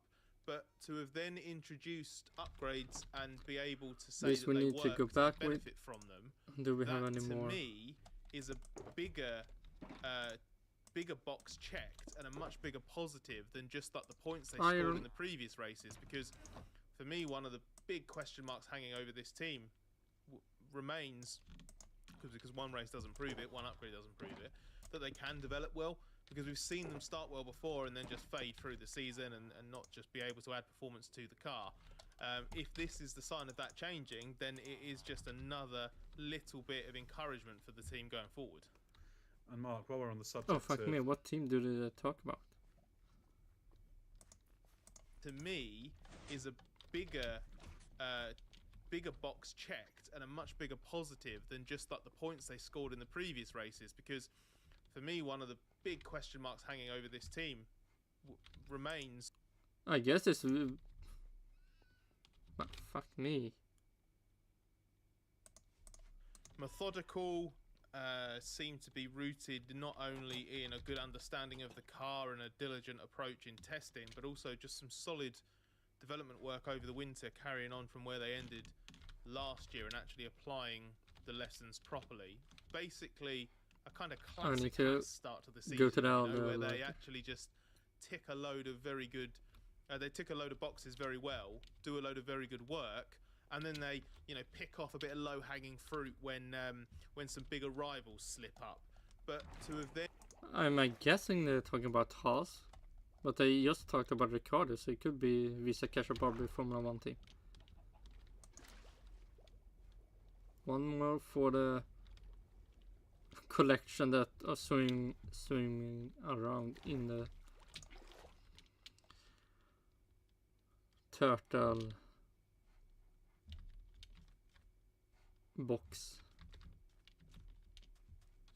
Let's continue the fish collection. Then introduced upgrades and be able to say that they worked and benefit from them.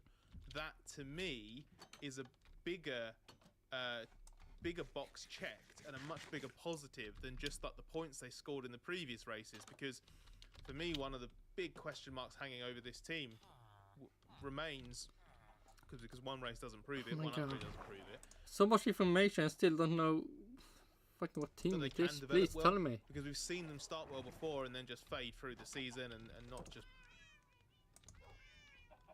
It must be Haas. Be able to add performance to the car. If this is the sign of that changing, then it is just another little bit of encouragement for the team going forward. And Mark, while we're on the subject of Fuck me, encouraging I should upgrades, Alpine make more its buckets. first major package, a new floor, a new lighter chassis for Esteban Ocon as well. Pierre Gasly had the old spec. He finished 11th, Yeah, it's and 20 Pierre more Gasly in the minutes. old spec car was 13th and had probably his best weekend of the season so far. So how significant is this rather small victory? Yeah, it's good. I think there's two things going on there. I think the team is clearly getting more from the car as it understands it better, and can work around its limitations better, and have just got a better handle on the car in general. And the other thing is that the upgrade is faster than the old car, which is always a relief. When good, everything in simulation says it's going to be faster. It's going to be faster, and it's. Oh, and I talk about machines now. The car should be good, but it never is. Quite often a very big blow when you get to the track and it's not, or it's not as much faster as it should be. So they'll be taking encouragement from that, and there's still a long way to go, of course. But yeah, that's by far the most convincing Alpine performance we've seen this season. Oh shit! So Alpine. Yeah, true. They've become better. Margin.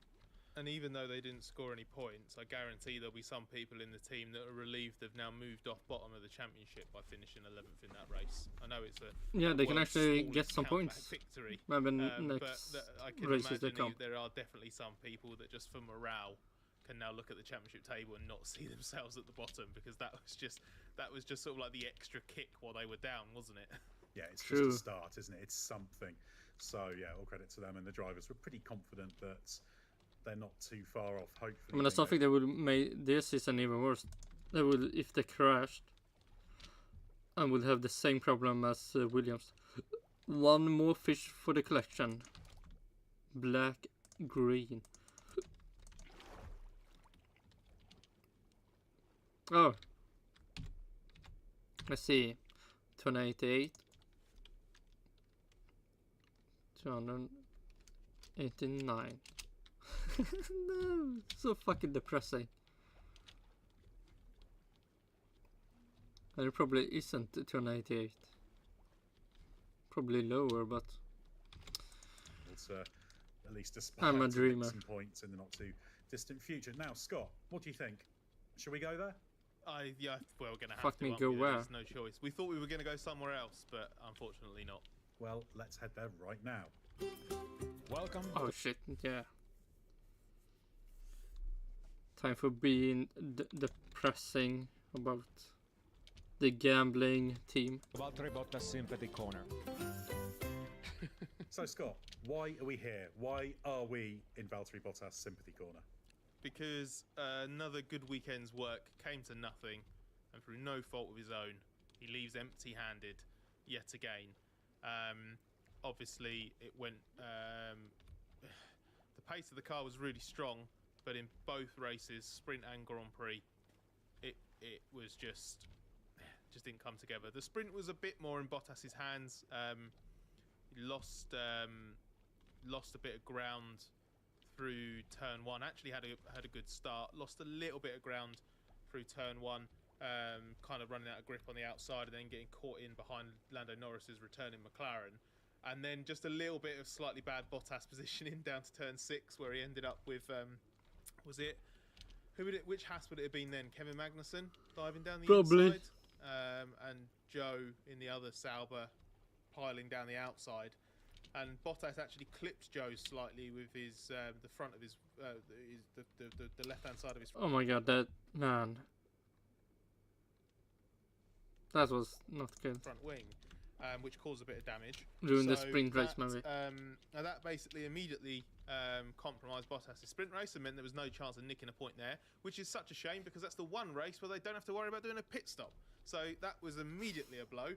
And then come the Grand Prix itself, That's really unlucky.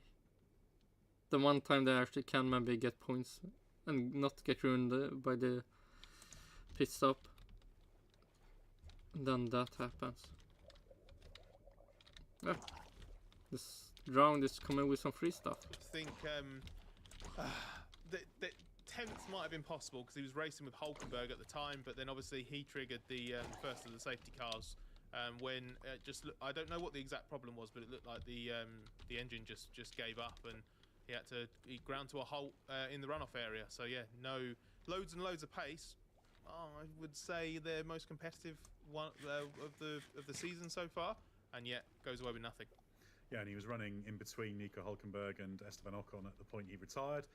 They went on to finish 10th and 11th, and obviously I know the race was transformed by that little flurry of virtual safety cars that triggered. So he was certainly in contention for it. And actually, he's driving pretty well this season, Valtteri Bottas. I would say it's been a good start, but just not a great deal to show for it. So we are now 5 times out of 5 visitors to Valtteri Bottas Sympathy Corner. So we'll be getting a loyalty card discount very, very soon at the current rate.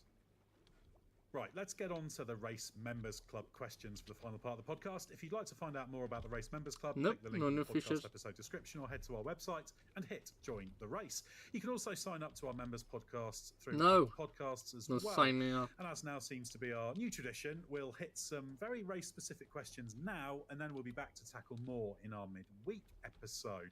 First up, Mark, a question for you from Mark Laughlin, who says, Lando Norris's sprint qualifying lead of 1.5 seconds looked immense yesterday. How does such a gap stand up historically? Yeah, I mean, 1.5 seconds it's truly enormous. It's normally you'd get front to the back of the grid. Can it be a new fish for the collection? Within that sort of margin. But look like that. Light grey, where it stands orange. up, probably somewhere in the top 10. French Grand Prix Alain Prost 983, 2.3 seconds. Oh, we must be. Nigel Mansell, 2 races in 92 of over 2 second advantage, 1 at Silverstone and 1 at Spa of 2.2 seconds over Senna, but that's on a longer lap.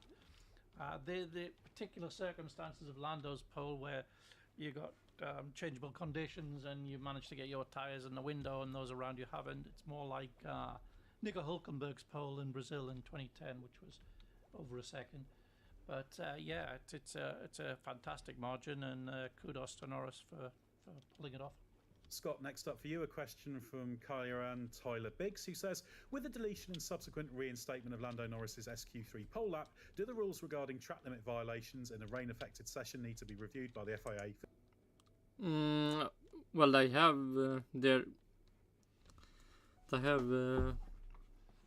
somewhat interesting ruling at this race. The future event. Oh shit. That the start, like if it's over the line in the end before the new lap you do, the lap you were over will be deleted, not the lap you will be doing.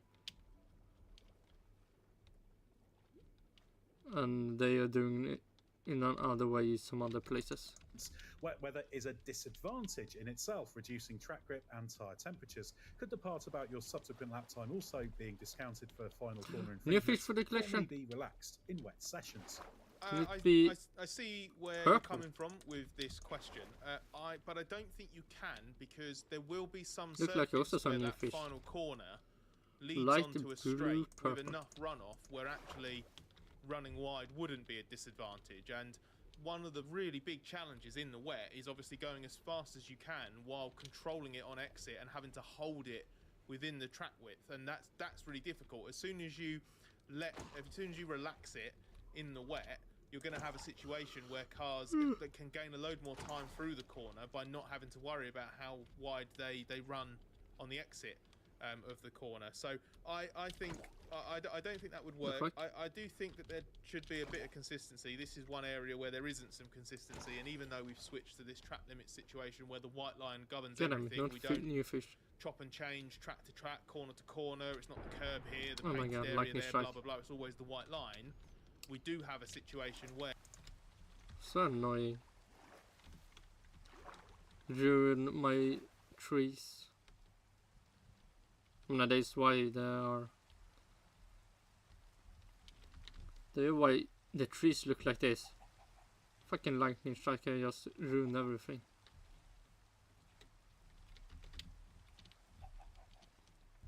I mean, the only good thing is if I get some blobs and trees, I can place them here. And not carrying that I will be removing whatever PewDiePie started playing Minecraft, removing that old trees that have been placed here. And also this tree also gone. And dark oak tree.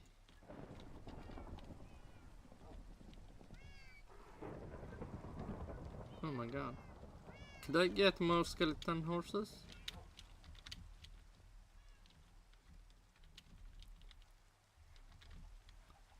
That would be amazing.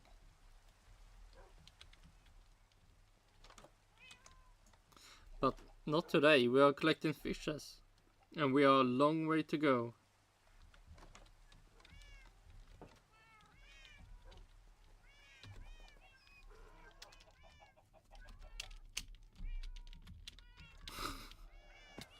Man, it's so far away.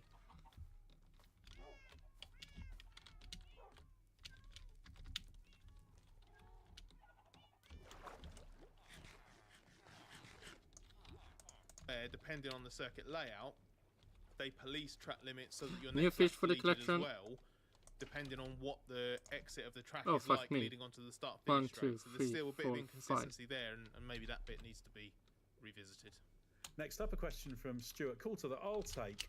What did you make of Lando Norris's performance this weekend? Whilst I doubt he would have held off Verstappen in the sprint, it felt as though the burden of not having won a race yet, Grand Prix or sprint, played a part in his poor start and opening lap. Conversely, with a... It could. It could also be that Lewis Hamilton is much worse than Max Verstappen was in the start. Pressure off on Sunday, his performance looked much better. Yeah, I'd be careful about reading too much into the start thing in the sprint. It was a misjudgment. He absolutely should have, I think, backed out of that one and tried to consolidate second, because I think the way that was working, it meant... I mean, Alonso succeeded, right?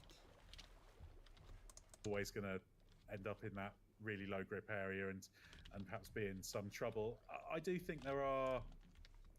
Experterna No. är lyriska över Luleå Casino som får toppbetyg This från is Sveriges the största scam jämförelsesajter. ad Det är for enkelt registrerat. 100%. Still a few things to be tested in terms of the wheel-to-wheel racing from Lando Norris, but I'm not convinced it was necessarily the burden of not having won a race. Unfortunately, he's kind of in that position where... They could be doing the start, can be part of it. If he'd gone conservative, people say, well, he backs out of the battle too much. So it's kind of damned if you do, damned if you don't. I don't think it's not something you excuse. It was a mistake. It was a misjudgment. But I think it was just one of those things. He was trying to do what Alonso tried to do in the Grand Prix itself when he came back and was able to still be there to attack into the left-hander. So, yeah, I mean, I think that one blemish aside, Lawrence's performance was very good. I mean, that pole lap, fantastically good. Massively dominant in terms of the advantage, really, really well executed race drive. So, yeah, burden of not having won a race yet. Maybe he was a bit too over-eager to lead the sprint. Perhaps that played into it. It's hard to tell. But, yeah, I think At it's least one little data point. Doing the start, doing the best start that make you maybe want to get the lead back. And I'm not... Oh, shit. There's going to come a day where Norris just goes out and bosses a Grand Prix when he's got the car under him. He did that in Sochi in 21, frankly, until the rain came. And if the team new fish had for the Lewis collection. Hamilton told him, Hopefully. or noticed there was a second bank of rain, then they'd have forced him in, and it would have been a bit different. So, Oh my god, that would be amazing. He just go in, make the change early, and he end up the race be looking like he did the best thing ever. He led almost all the laps, and then he make man. He could gone down in the history books, but nope, it didn't. yeah, some things to prove still for Lando Norris, but I'm not overly concerned about that whole narrative. I'll throw the next question to you, Mark, from Nevin Knowles, who says, how much did the low grip hurt Ferrari in quali? In your article, you mentioned the circuit being more rear limited than the normal front limited. Ferrari lost most of their time in that sector, and particularly the turn 1 to 3 section. Was it a case of poor rear grip, or another reason why they qualified behind the McLarens and Fernando? Yeah, I don't think it was so much poor rear grip, Nevin. I think it was more the deliberate choice that they made to compromise the front end of the car in order to look after the rear tyres in the race. And that was, they did that in the expectation that that little bit of couple of tenth and a bit maybe performance loss wouldn't put them behind the Astons and or Alonso's Aston and the McLarens, and they were surprised just how much pace that the fish Aston for the and the collection. McLarens had, so that it cost them grid position. They expected to lose the performance. and they were going to be paid back in the race. They believed. They didn't expect to lose grid positions. So I think it was more of a choice than. Is that one more new fish for the collection? Straight with the track, but the track was a little bit different. At least for now. In terms of which was then I will see later. Next up, a question to you, Scott, from Tom Bannister. David Croft mentioned in commentary that there's a meeting being held to increase points down to 12 for 2025. Do you think this would be? I mean, if one more team get in, then I would say yes. A good idea. I'm in two minds about it. In some ways, it's good because teams. Also, let's see. I thought about this before. Let's see. Where do we have?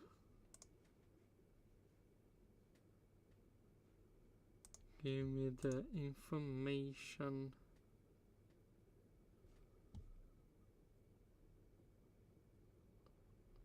I want this one.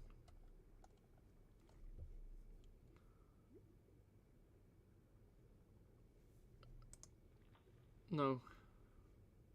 I want. Sure. Let's see. And then we go over to this one. Oh shit. Maybe pause the game also.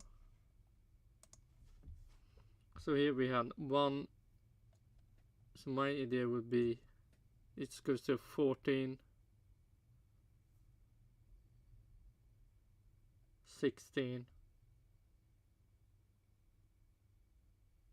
Then we have 19.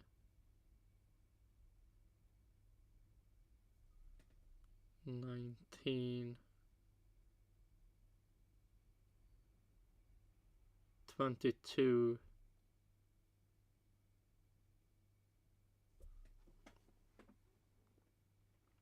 See 22.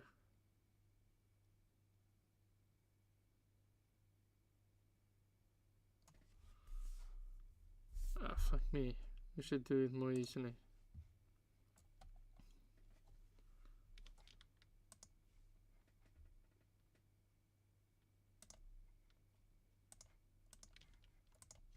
This way. So much easier. Okay, let's see.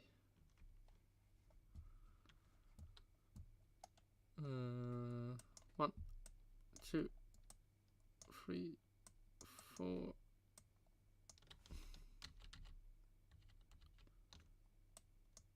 4, 6, 8, 10. Then we have 12.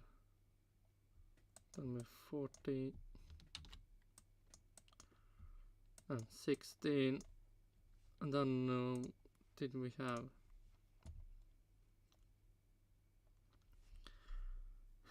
Then it's plus 3. It's 2 plus 3. Then now plus 7.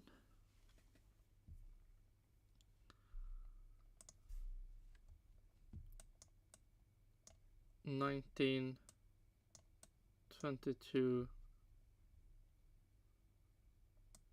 29. And then if you get fastest lap, then it's a nice 30. So this I would want to have. Because I like the is plus 2 for every precision you have. Except maybe from 1 to 2. But they just add 14 and 16 and then they plus 3 on 16 and then plus 3 on 19 and then plus 7 29. So fastest lap can be a nice 30. The bottom are scrapping for points, so it would be nice if at least a couple more drivers could get points regularly, but on the other side it does lose the value and means getting points isn't as impressive as it once was. I think it is a good idea. I haven't run through one more fish for the collection. Hi. All the potential unintended consequences of it and looked at it from every single conceivable angle, but I think the pros outweigh the... That I need to do.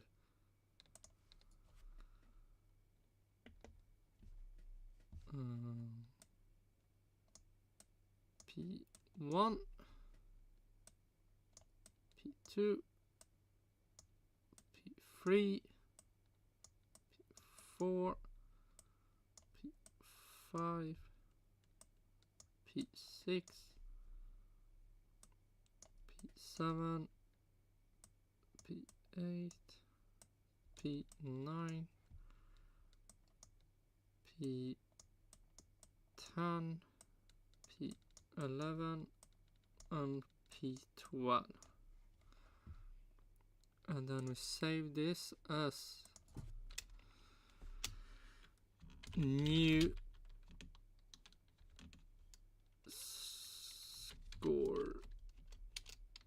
scoring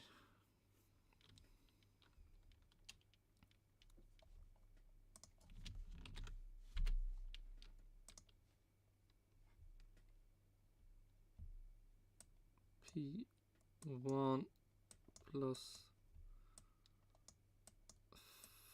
FP. No, fuck me, it's FL. Fastest lap. Cons. I do take Tom's point that it Oh, could we need to potentially save it devalue a again. points finish. But what I would say to that is that with reliability being what it is now in Formula One and the Then we take it competitiveness of down. the teams, and if we take the current unfortunate closed shop mentality to its ideal sporting conclusion, which is that the 10 New teams are fish more for the competitive than collection. ever, it will be harder and harder and harder to finish in the top 10. And one of the True. issues I have with that is less about rewarding the team or the driver that finishes 11th or 12th or anything like that. And it's more that in this ultra competitive era, we do run the risk of really big swingy races flukily deciding a tight championship battle between those teams that are scoring points very rarely. Like, Yeah. If all of us, eller vi ska casha bara bli Formula 1 team, keep doing that. I would say that's a good thing. If Haas wins more, that more points is given out, then I would say that's a bad system. for example, But this hopefully season, Haas the will way be bad Haas is performing, 2025.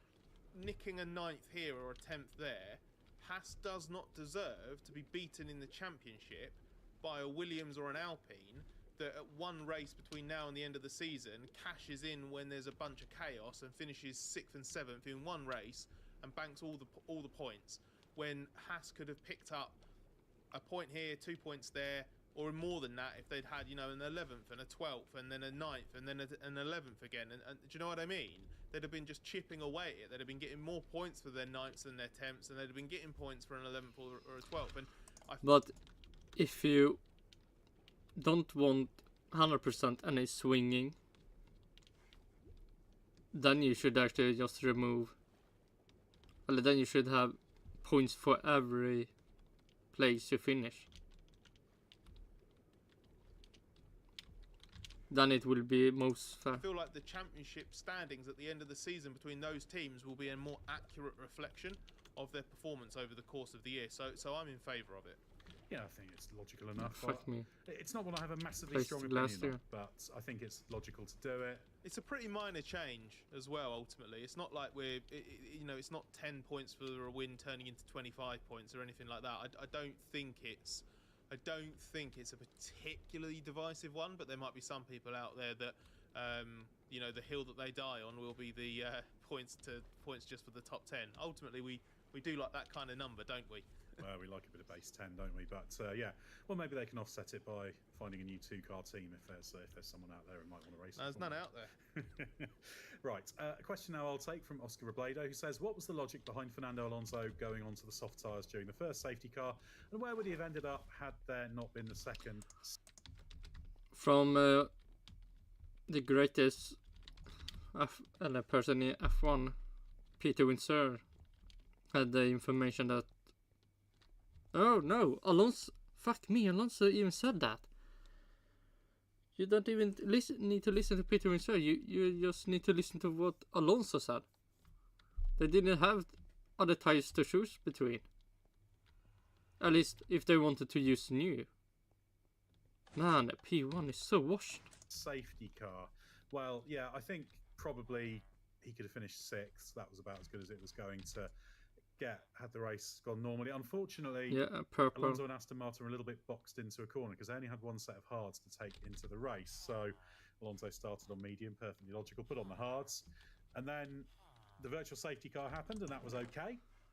Okay, quiet. We need to dasher purple. Dasher purple.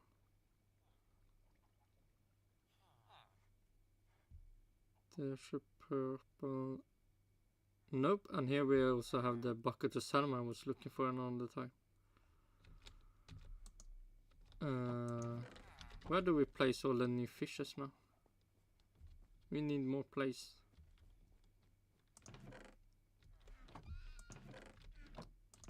Oh wait, can I maybe...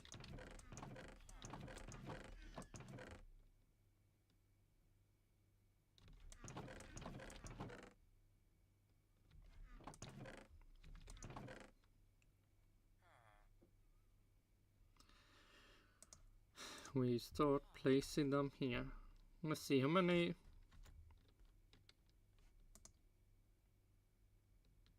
Yeah, how many different fishes will that be?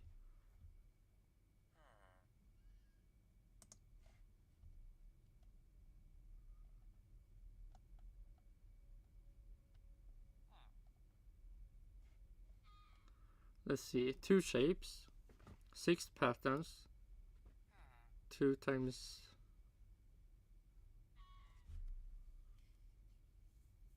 6, 12. 12 and 15 base colors. So 150.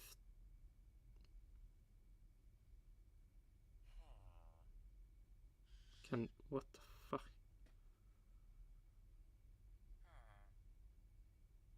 150. 180. 180 fishes just for the fishes with just one color. Oh my god, fucking depressing.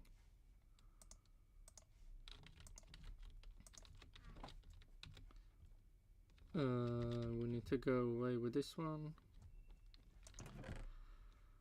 Do we have any Betty? I don't think so. Betty. Nope. Here we have blockfish. Blockfish. Any more blockfish? No. Brinley.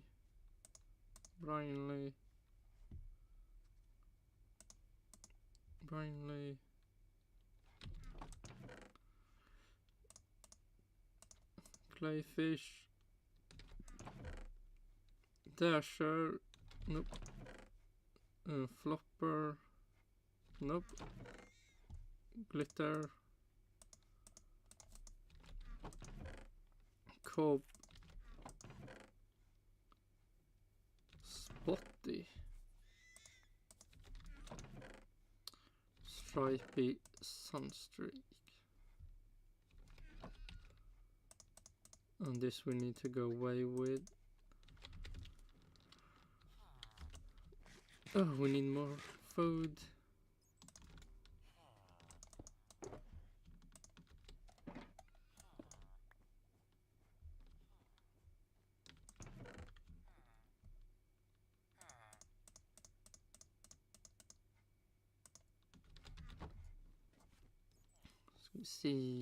Let's see. Nope. Okay, Annie Betty. Betty. Nope.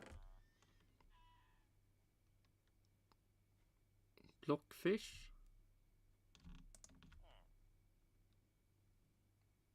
Yep, and then we have Brainly. Clayfish.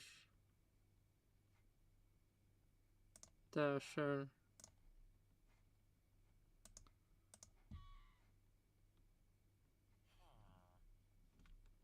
Oh, one more Dasher.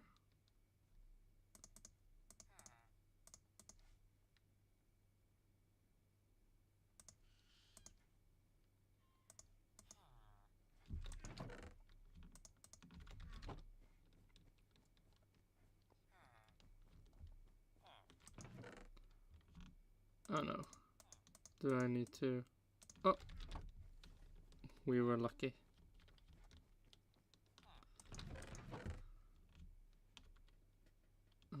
Blue.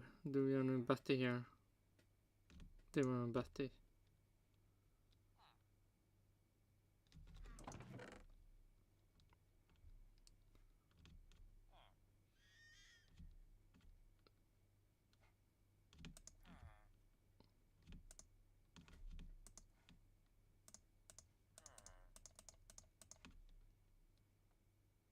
Oh shit.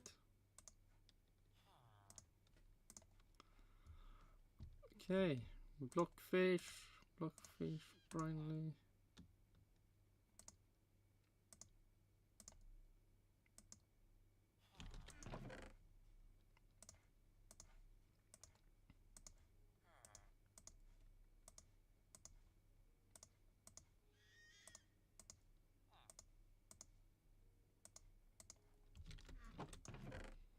And then we have K.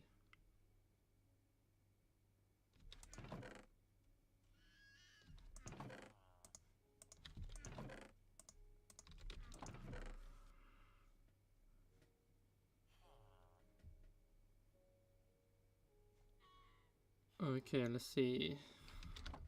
I don't know the order. I don't wanna.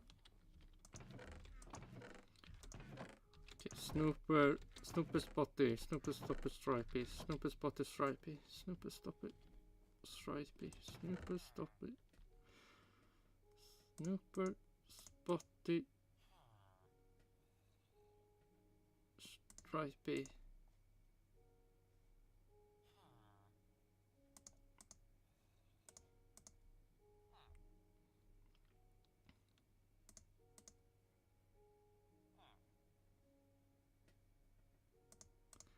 Spotty Snooper, Sunstreak.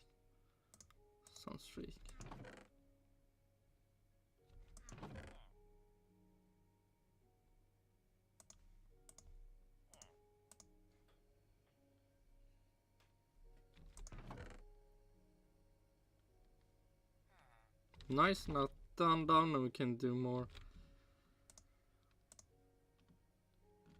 Sunstreak.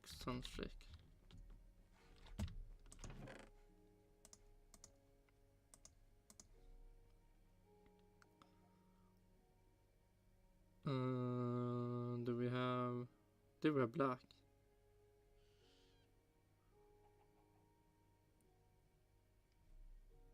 What wrong black? Really? At least I can place them together. Black, and then we put that black there. Oh, one more black.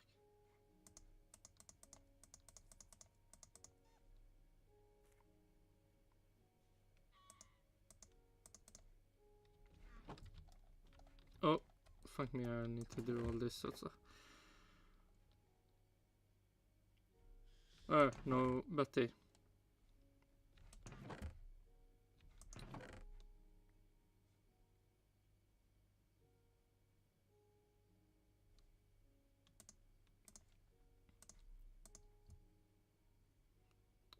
Black, Magenta pink.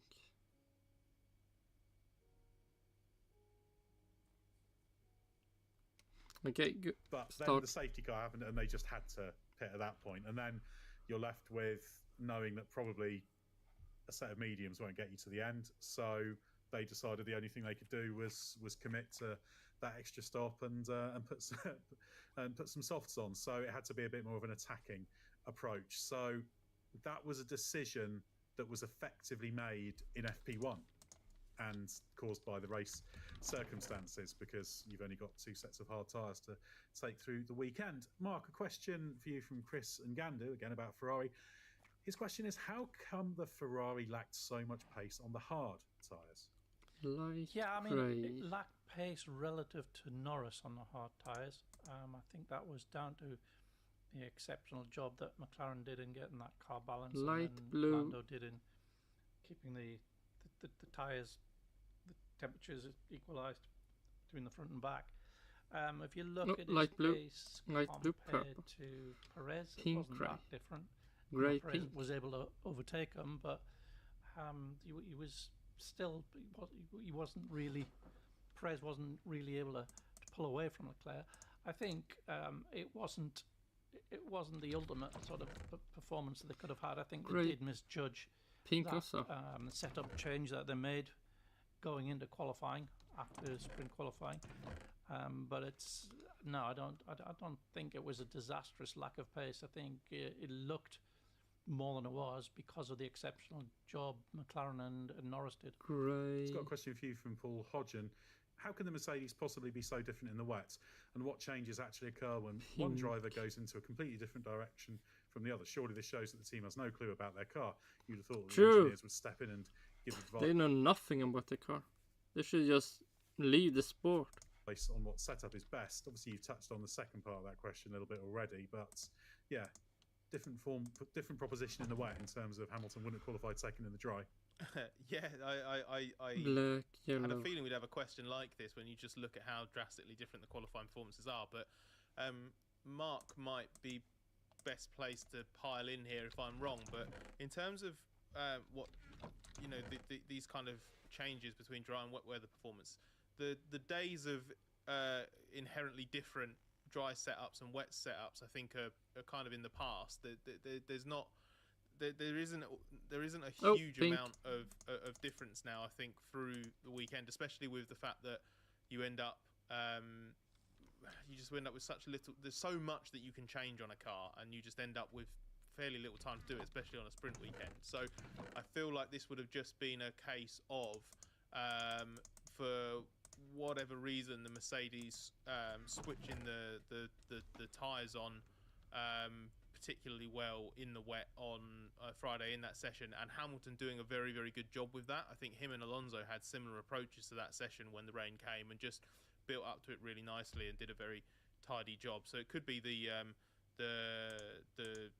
driver making a difference as well. When it comes to the changes that occur when one driver goes in a completely different direction, it's hard to be specific. Mark mentioned earlier it usually is mechanical, and that is about as much as teams let on these days. It doesn't.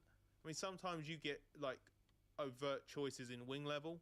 Like if it's a track where you could, it's a coin flip between whether you want a skinny wing or not because the different sectors reward different things. Sometimes it can be that. It's rarely aerodynamic. It is normally something mechanical. Being a bit more specific than that, it's kind of hard to do, really. I don't know, for example, this weekend what it is Hamilton did that was different to Russell. Being bad, maybe. I'll take now from Paul Cromwell, who says, how has the track evolved over the course of the entire race, considering that the track hasn't been used during the past 5 years as a result of the pandemic? Is it what you anticipated? Well, it's difficult to anticipate anything, actually, because when the teams got there, they discovered it had this surface treatment. It was a protective layer of bitumen paint, effectively, that was there to protect the surface. It wasn't a resurfacing, and that came as a surprise because no one had been told about that. So there were some questions about how that would behave, but that did wear away quite quickly. So actually the track evolution and the way it behaved over the race became pretty normal in the end. There's that global picture that it became very much rear limited in terms of the thermal deg being It could be. There was no graining. We thought there could be some graining. There wasn't much of that front left graining being the concern. So it was kind of strange. We had a set of expectations going there, and then there were some, this could go really weird once we realised the surface was strange. And then I spoke to Mario Isola briefly after the sprint race, and he said actually the surface is sort of cleaned up online, and now it's kind of behaving fairly normally. So from that perspective, it all sort of calmed down, but the track's being resurfaced in July, so there'll be a completely fresh surface for next year. Mark, a question from Juan Jose Aguirre, who says, if Checo Perez would have had the same pace lap by lap as Max at the end of the race, would he have caught and had enough differential to pass Lando Norris? It seems Lando Norris's pace was not that far behind Max's, at least at the beginning of the last stint. Yeah, just on numbers, if you transpose Max's numbers onto Perez, by the time he gets past Leclerc, he's 6 seconds behind Lando at that point, and there's 17 laps to go. So on the numbers, Verstappen would have caught him about 4 laps from the end and had 4 laps in which to try and pass. Oh, nice.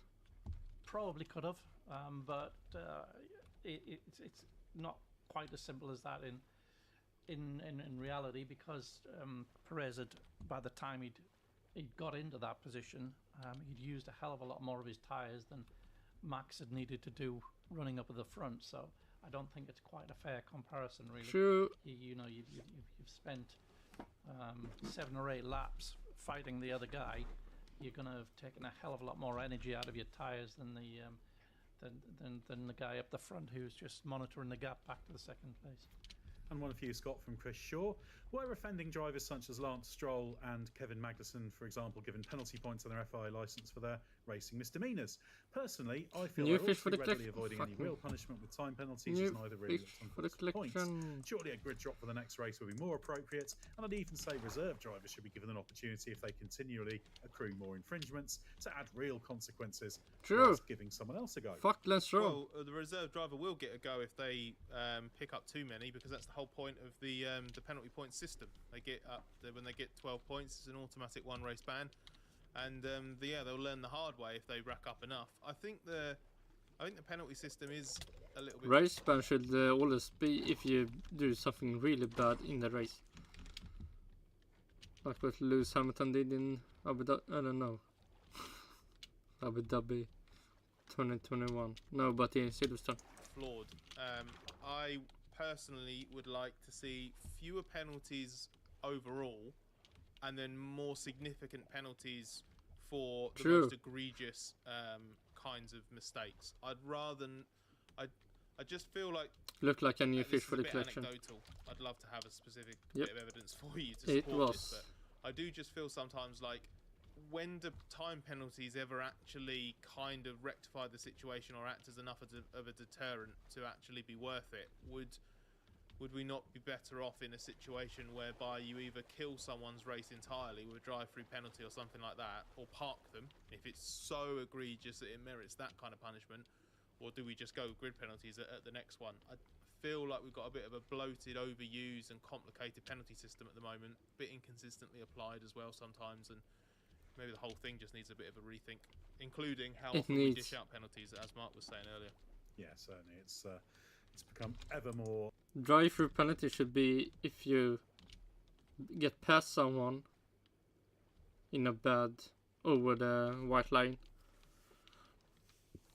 and then you don't give it back in maybe 5 laps, and then you get a drive-through penalty. Labyrinthine in its complexity, and it's not entirely satisfactory. But I think the principle of, if you're going to have license points, they should be awarded relatively regularly, for the simple reason that I'd rather you punish a driver who's involved in multiple mishaps over a period, rather than just tying the penalty points to individual penalties. It's all just a little bit of a mess. I think just less. I agree entirely with Mark. Just less penalties, only for the most extreme.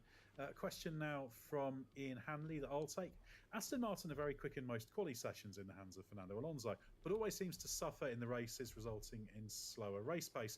What is causing this, and is there any hope that this can be fixed mid-season, or is it more likely, as with Ferrari in recent years, this one being an exception, they will add more pace to the car, but this will only exacerbate this characteristic, and a proper solution won't be found until next year at the earliest? Well, yeah, obviously you've got the question of the way the tyre wear, the tyre deg offsets compared to the single lap pace. I think there's a number of things going on with the Aston Martin performance. Firstly, they're in a very, very tight group, so small swings make a difference, and Alonso and that team are very, very good at getting pretty close to the maximum of what the car should be doing in qualifying. So that's always very useful.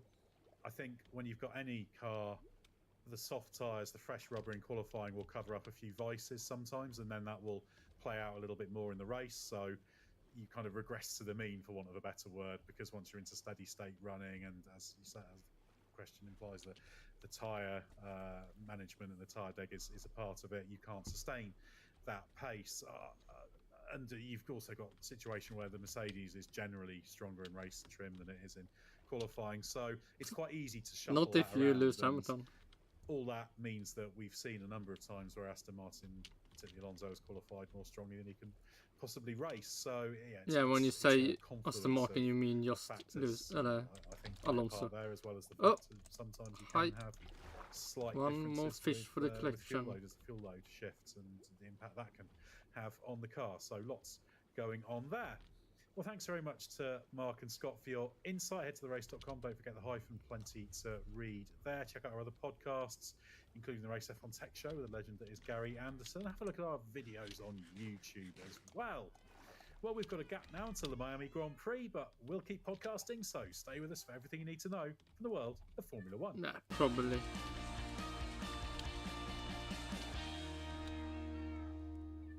Holy fuck, okay.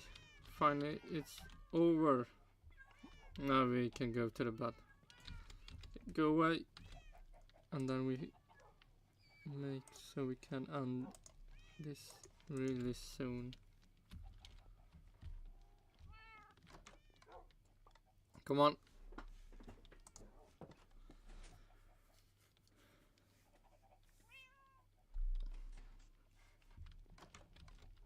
See, we have 3 more fishes. And I will count this off stream, how many fishes it. And then we will learn how many fishes I actually need to collect. No, this is just a maybe numbers. So maybe 300. 300 more or less fishes. But until I give that